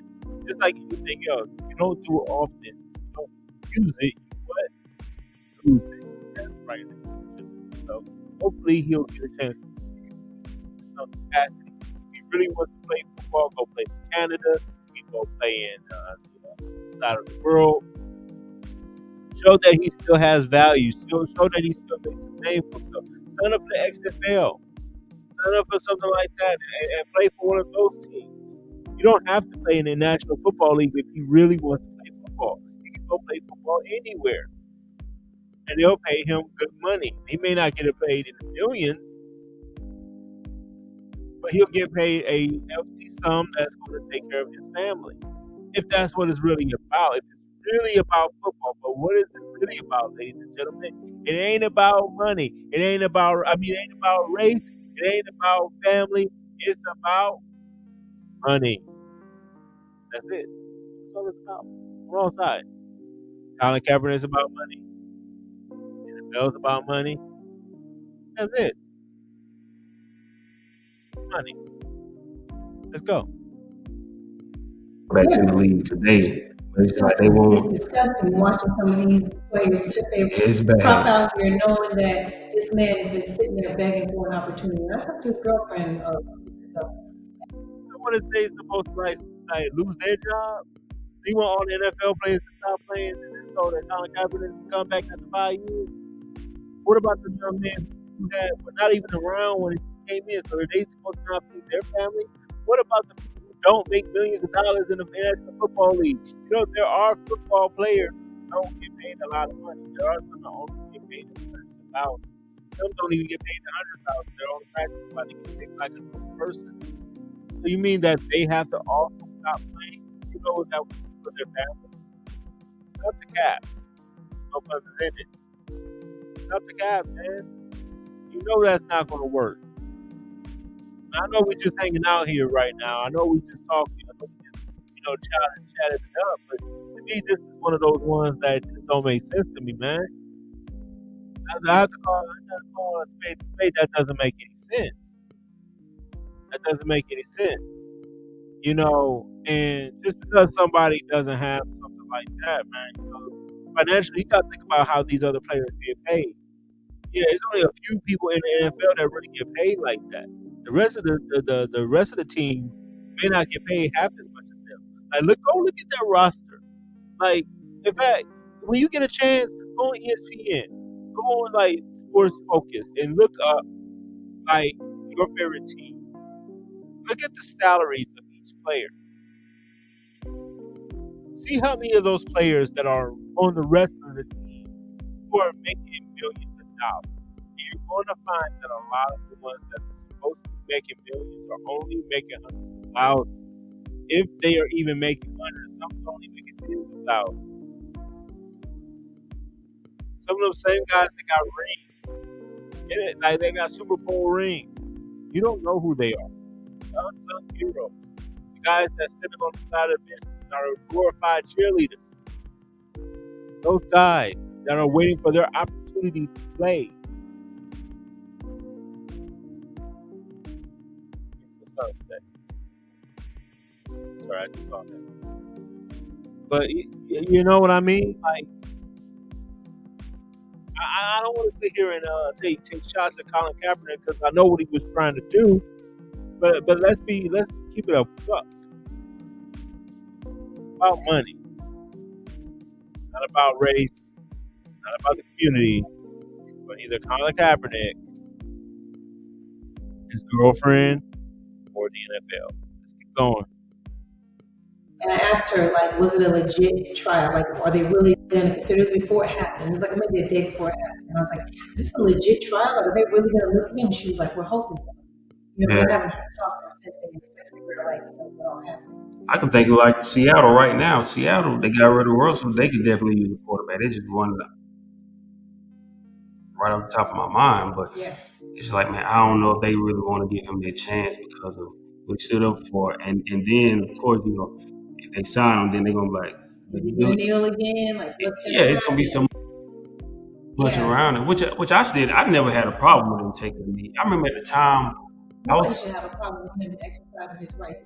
exactly. I was working at the radio station at ESPN Upstate, and at the time when he first took a knee, like radio personalities and people calling in, first thing they were saying is like, "Why does he care? He should be happy. He's making millions of dollars. He should just be Take care quiet." that people Yeah, that look like you are exactly. getting shot in the back by police because you make millions of dollars. Exactly, It's and that's what ridiculous. when they asked me about it, because I was just a producer for the show. When they asked me about you, I was like, I appreciate the fact that yeah, he's making more money than the average person, but I appreciate the fact that he's stepping up for people who doesn't have that kind of platform and that voice to speak, and he's speaking up for those people.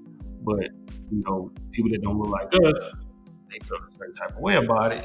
Like, no, he should be happy making his money. He's disrespecting the flag. That's what they do to our black men and stuff. They give you money, and that's tape over your mouth in regards to this culture. Mhm. And the crazy thing is, ever since Look, like maybe 10 years ago, yes, you can make this claim. But man, they got so many platforms now where black athletes just speak up. In fact, they're expected to do so. It comes with the territory. Say what you want, LeBron James changed the game. He showed that you can do both, and you're going to be respected. And now there's an expectation for them to be that way. You can't just be, by yourself anymore. You gotta be philanthropic. You gotta be almost a civic lawyer. You gotta stand up for the things that's going on in your community. You gotta know what's going on in your community. Most NBA players don't just sit out there and just, without mess. They actually have to go out there and say, I don't like it. But again, a Colin Kaepernick can do that. He usually could be able to do something like that. Now, 10 years ago, sure, no, you couldn't do it. When it first happened, no, you couldn't do it. But now in 2022, July 25th, 2022, that doesn't hold up. Especially when you got like a whole channel called ESPN that does nothing but talk about political moments now. Like, that's part of their thing. You got people like, First Things First, and what's the one? It's another one on Fox with Ancho, and I can't remember the name of the show right now. But Speak for Yourself. That's it. Speak for Yourself. They get political. They're two athletes. They're former athletes who get political. Draymond Green, he gets political. We got all type of people out here now that's putting it out there and putting it down for the 9/9/2000. So you can't sit here and tell me she capping a little bit, man. You can't use these same talking points from 2015. It don't work because all you got to do is turn on the channel and you can see that there's a difference between that. And I'm not calling them out. I don't know this channel. I'm not taking shots at y'all. But that one right there, I don't agree with. I completely disagree with that. Because nowadays, it's expected. Heck, if you watch G. Bush, he puts on some real talk. He show you what the racism is on things. So the media is not even shying away from it no more. There's an open landscape for that now. So I have to disagree wholeheartedly with this.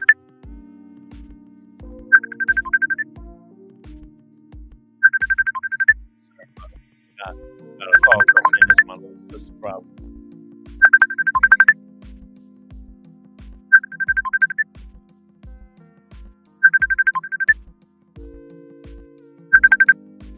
I'm gonna bring her in on the show. But yeah, so that's just the way it works. So I have to disagree with this one. I have to disagree with this video. I agree with them up to a point, but when they start saying that the media doesn't play a part, You know you lying, man. You know that's a cap. That's a cap right there. T-Neil, I haven't stood for the national anthem since. And I know that Look, on a normal level at any game, there's always people sitting down for the national anthem. No one cares. You have the right to stand for it or you don't. The end. NFL games, NBA games, Little League, Mhm. whatever it is, I'm not saying. I don't care who's there. I don't care where it's Do you at. catch side eyes sometimes from when you do I it? sit courtside at games and I won't stand up. Okay, can I ask you a question? Like, why are you looking around to see if everybody's siding you? I don't care. If I'm doing something genuinely with my heart, and I literally don't care, I'm not looking around to see if everybody care if I don't care. I'll let that stick with y'all. And no, I'm not going to. I don't do it at my son's school events and functions. None of it. I'm not doing it. That's owed to him. All right, so that's that video. I have to disagree with her heavily, and I really do, and I feel like that this. I feel like this was one of those moments where, you know, she's not thinking about the changes in the media. I think that that's the biggest critique I can say about the video, is that she's talking about something that is far gone now. It's a far gone conclusion. You do have people out there that still say, "Why do you care? Why does he care?" Colin Kaepernick represents this, that, or the other. But at the end of the day, no one really cares, because at the end of the day, it's sports. People want their sports, and to be honest, the black community doesn't care about that either, because we still watch the football game. We're still buying the season tickets. We're still repping our team. Say whatever you want. Don't like the way they treated Colin Kaepernick. But overall, the NFL has done done a good job of doing Black Lives Matter stuff and putting things on helmets and doing the Black National Anthem. And they've been trying to do the PR beyond the PR out there to make it so sound good. They've done all they can because they want to make it so that way they can make money. Because at the end of the day, that's all it's really about with the NFL. They don't care about the bottom line. I mean, you're feeling they care about the bottom line. And that's the bottom line, because I say so. But no, that's just the truth. They don't care about anything else like that. Right? They don't. They don't care if it hurts your feelings. They don't care if it's if those things are happening. They're not putting that time in. So, and honestly, neither should you. Colin Kaepernick ain't hurt. I don't care what nobody say. He ain't hurt. For nothing. Sorry. And I'm sure he doesn't care about what my insignificant self has to say, right? So if I know that, and you know that, then so does Colin Kaepernick. Because at the end of the day, that man got his money. I'm sure he's living good. He's eating good. He's taken care of. I'm not too worried about it. Got one more video up. Night. And then we're going to go. I have seen on this podcast Modern woman got triggered by this. So I'm going to let this play out and I'm going to react. just in my day-to-day life, and that is the victim mindset and victim mentality of modern women. So the example I use of this is something that's happened on the podcast. I've had men and women both go viral on this podcast for the wrong reasons. Okay? People come on the show and they'll wild out, and what happens is the men I never hear from. They just kind of take the L and move on. But the women will come to me and start blaming me for their bad behavior on the podcast and for going viral for the wrong reasons. Why do men take accountability for their actions where women always seem to point the finger? I'd like to hear from the men first. I think that there is, from a young age, as a boy, man, you're somewhat held accountable from then. You know, so if you do something wrong, especially I'm Nigerian, so if you did something wrong, you'll hear it from your dad when he comes home, kind of thing. So, you know, you were told very early on your consequences, your actions have consequences, and so you need to make sure that you don't do the wrong things in order to not have those consequences. But a lot of times, do you think certain cultures don't have that same energy when it comes to women? And that might be why. Yeah, I just think self-awareness, and I feel like as a man you're forced to have that. You know what I mean? From early days when you're in the playground, you know what I'm saying, if you're fat, you're the goalkeeper. It just is, it just is what it is. You know what I'm saying? Like, you get picked last. If you're not the guy, no one complains. Like, everyone kind of knows.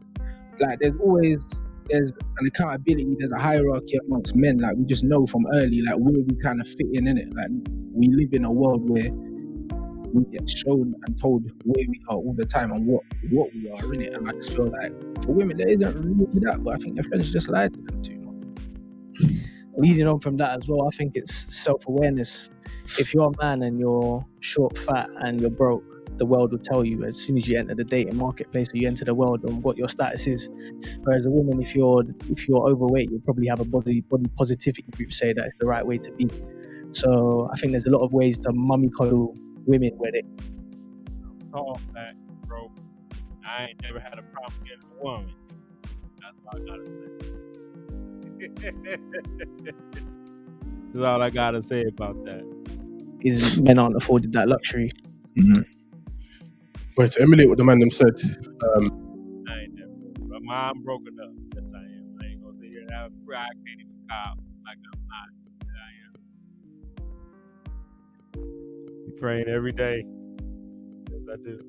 And if you want to give to me, just go ahead and leave a comment. I'd like you to subscribe, hit the notification bell so you can get all of these videos. And we can do things with you. We can have a conversation about the things that you want to have a conversation about. You can tell me how much I suck. Go ahead and hit the dislike. But in fact, if you hate this video, just like this video as much as you like, but leave a comment telling me why you disliked it. And on top of that, if you can, hit that notification bell so that this algorithm can start paying me for these videos. So like, comment, share, and subscribe. And just remember, we're just hanging out. Let's keep going. yeah, men are forced to have to live in reality from young. Girls growing up are just never told no. So they grow up with this idea that, you know, the world kind of revolves around them. So that's why I mentioned that, you know, men have to create their value throughout life, while women are given their value. So with that, you're afforded two different mentalities as you're growing up and going through life, and that allows women to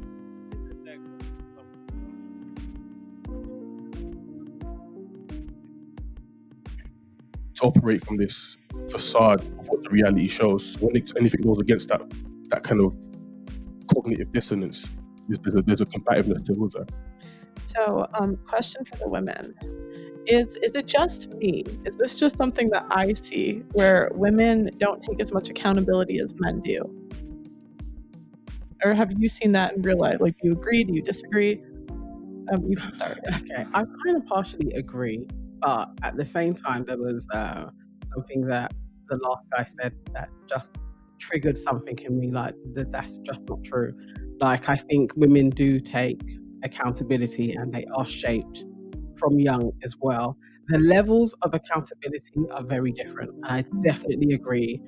The fantasy spin, I think, is very feminine, and the kind of like I'm gonna reshape reality. I think that is a feminine trait, but that doesn't mean that both sexes don't have an issue with accountability. I absolutely think that there is an issue with accountability in society for all sexes at this moment.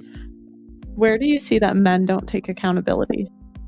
I think men don't take accountability for the status and actual kind of weight that they have put on themselves, and they complain about it. Like, it's women that have kind of put this weight on their shoulders, and how they should shape their reality is like because of women, and women don't have that same pressure. I think they've done that to themselves. Can I have a specific example? I don't understand what you're talking Even about. just being like, okay, so the role of being the breadwinner or the one that has to provide everything, I think that is men that have put that on themselves. I don't think that has anything to do with women. You don't think that has anything to do with women when women want a guy that makes at least 30% more than them? No, I don't think there are that many women that think that like that. No, it's if you survey women and ask them, they want a man that makes. Yeah, I think she's being a little too women usually want men to make. They want men to provide, protect, and to lead.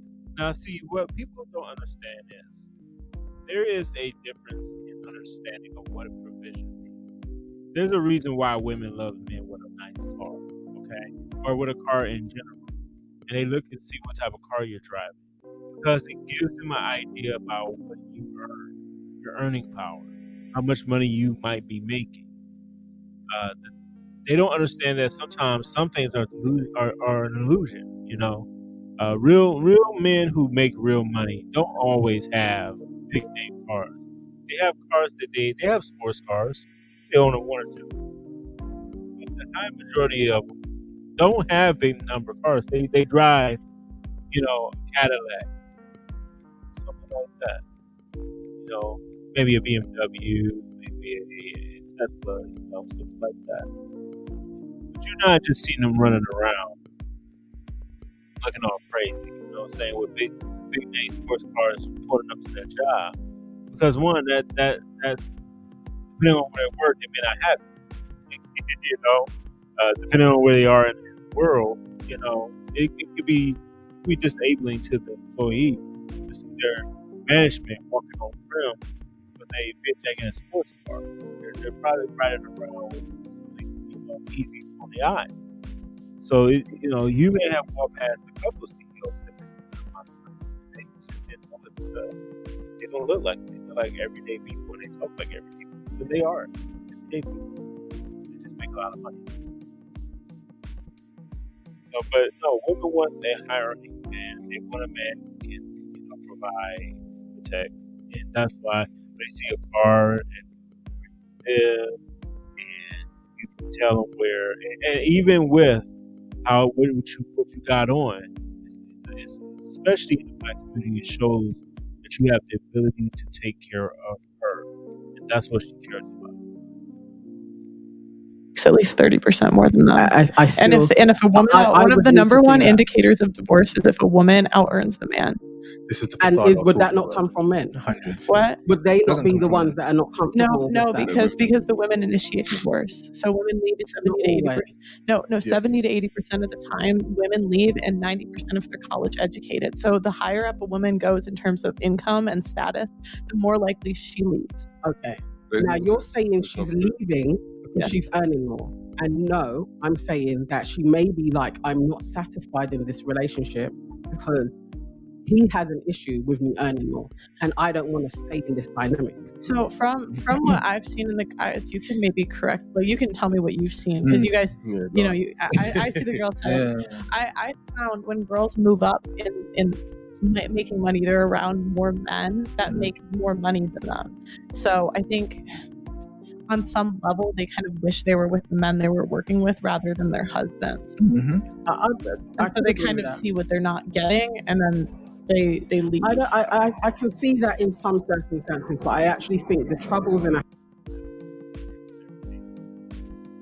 house when a woman is earning more isn't necessarily about that dynamic. I think it I don't really is agree the with that. This ego. goes back to a woman's nature. So Yeah. we all had the term hypergamy. So women are married for across up social hierarchies. So naturally, women are programmed to always get the best that they can get. So at the time when she got married to her man, that might have been the best that she could get at the time. But then as she elevates herself past him, then she's in a new tax bracket with new men who are at a higher level.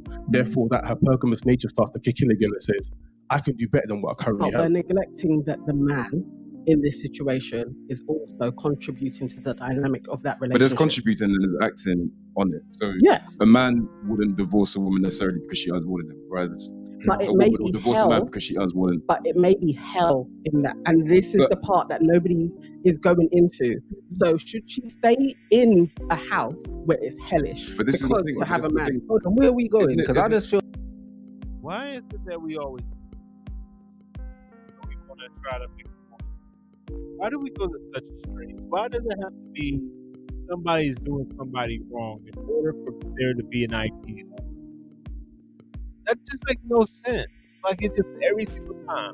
Well, maybe she's being treated wrong. How do you come to that conclusion?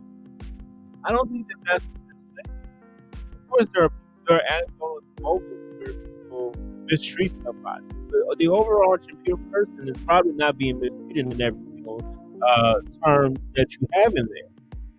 So I think it's unfair to just try to lump in every man as the reason why that he got away from her was because, or she got away from him because he became abusive after she started making more money. That doesn't sound right. It just sounds like you're just grasping at straws. That you know what? That goes back to what?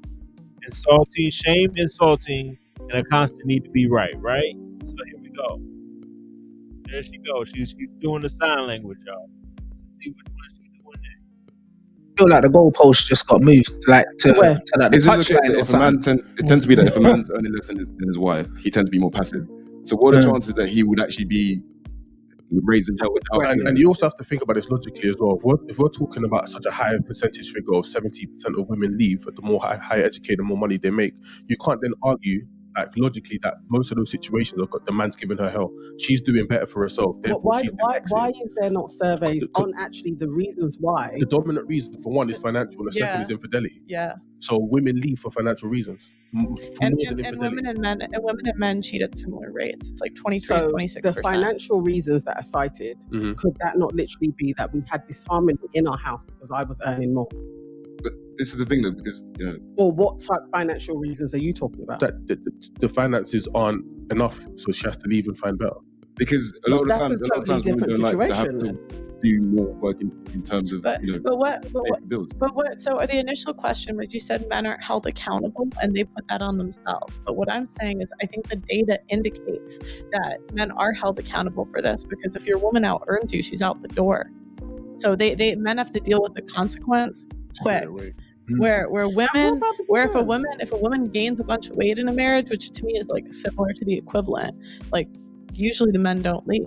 Hang on, what? Let's So speak you're- on that. What you're saying, if a woman puts on weight, it's the same as if she earns more. No, I'm saying like I think that the equivalent of a woman gaining 100 pounds is like a man losing a job and refusing to work. I would say it's So similar in forms terms of attraction. in sort of what we are. What That's about right. I hate to say it, but yeah, that's about right. If a man stops working and refuses to go back to work, a lot of women will not stay with that man. If a woman puts on 100 pounds and or 200 pounds and doesn't try to do anything to mediate the situation, man's not going to stay in that situation. Nobody wants to be with someone who is steadily growing up in size. I as a man who is I'm fat. Put it out there. I'm fat. Yo, I'm trying to lose weight. I literally went from 326 down to 297. No, I'm at 294. 294 the last time I weighed myself. So 294. I don't want to be with somebody who is like 300 pounds. I'm trying to get down to, a healthy weight myself. So if I'm trying to get down to a healthy weight myself, why would I want to be with somebody who isn't healthy in their weight too, right? Who's going to offer me that donut? Who's going to offer me that sweet? I need somebody that's going to be like, yo, we got to stay away from this stuff so we don't hurt ourselves. Not somebody that's going to come in my life and be like, yo, let's go to the buffet and eat like 5 plates. Start it up. we're attracted to. Okay. Because women are attracted to money and status, where men we're more visual physical. creatures. Yeah. Okay. So if you take the visual aspect away from it, then that's when they Okay. start cheating with the secretary, and it gets all hectic. I can kind of see where that's going. I half kind of agree with Yeah. that. So what I'm Ish. saying is women don't seem to fit. Like I don't know a lot of men in real time that are leaving their woman because she gained weight. That's our video for today.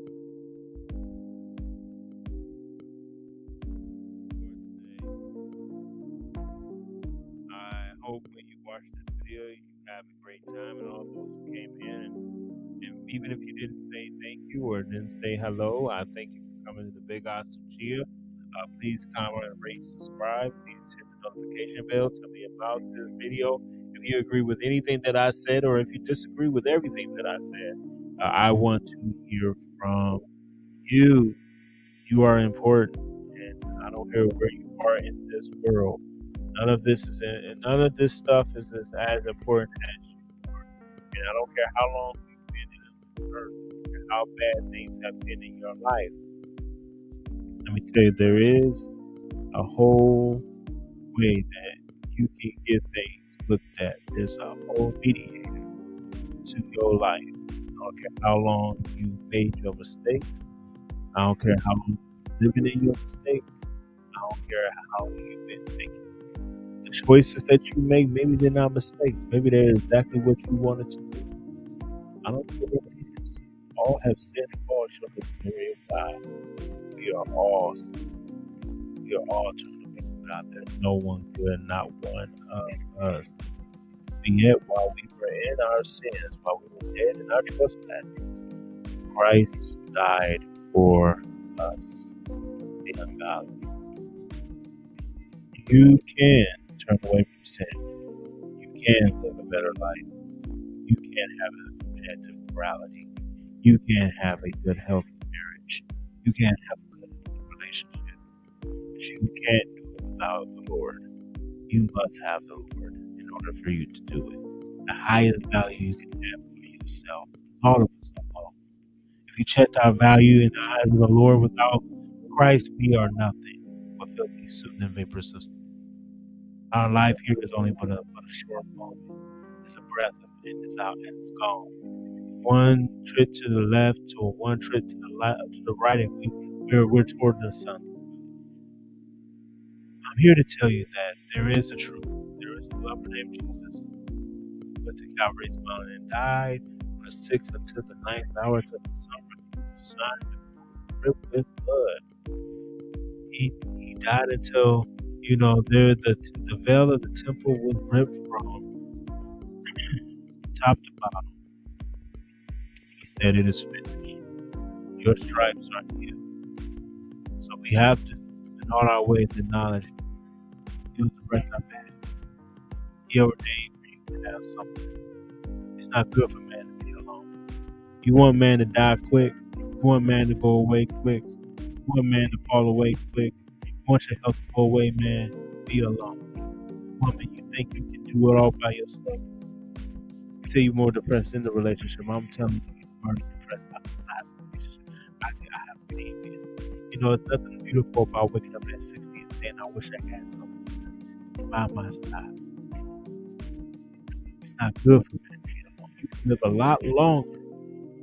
Those who have lovers, real lovers, those who have real care, tend to stay together life. Their life tends to extend beyond what they already have because they have someone that they're striving with, that they love unconditionally. It helps them stay a little while longer, help them go on just a little while longer. Hey, when it's time for you to go, you know where you're going because you want to go see who you love. So there's nothing wrong with love. There's nothing wrong with having someone that you love. But greater love has no man than this to lay down their life for their friend. But how can you be a friend to anyone if you don't have the friend in your heart? And the friend that comes at the expense of the Holy Spirit. And if you can't acknowledge the Lord, apart from Him, you can have nothing that makes sense. Yeah, He's gonna provide for you because He loves you and He cares.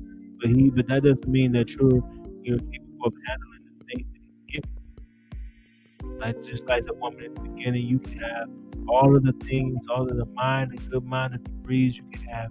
You gonna find yourself lying to yourself, telling yourself that you're something that you're not. instead of reaching to the heights unknown. Because when you got Christ on your side, you're gonna start going for things that are greater than what you have right now. Greater is He that is in me than he that is in the world. You need the Lord. How can you know how to what you reflect in marriage? Marriage is a reflection of Christ's love for the church and how He was willing to lay down His life for it. The man is supposed to do the same thing for his wife. So should the wife submit to her husband. But how can you find a husband? How can you be a wife if a husband hasn't found you? How can he find you unless he be sent? And how can he be sent unless he be called? And how can he be called unless he knows the word of God? Because blessed is the man who preaches the gospel, the gospel of peace. You gotta have it. You have to have the gospel in your heart, in your mind, and in your soul. And without it, there's nothing else that you can do in this life. You need the Lord on your side when your ways get tired. You need someone that's bigger than you, something that's greater than you, that tells you what the right way to go, what the wrong way to go is. How can you know the narrow path from the wide path if you don't even know the path there? So I'm here to tell you, brothers and sisters, on this day, on this beautiful day in July, as we wrap up this month, as we crawl further and further to the end of this year, get to know Jesus as your personal Savior. You don't need no special prayer. You don't need no special words. But if you cry out to the Lord, He will never turn you away. He loves you. And now unto Him who is able to keep you from falling, and present you faultless before the Savior with exceeding joy, to the only wise God, who alone is glory, majesty, dominion, and power, both now and forever. Oh, rest of your week and enjoy your day. God bless.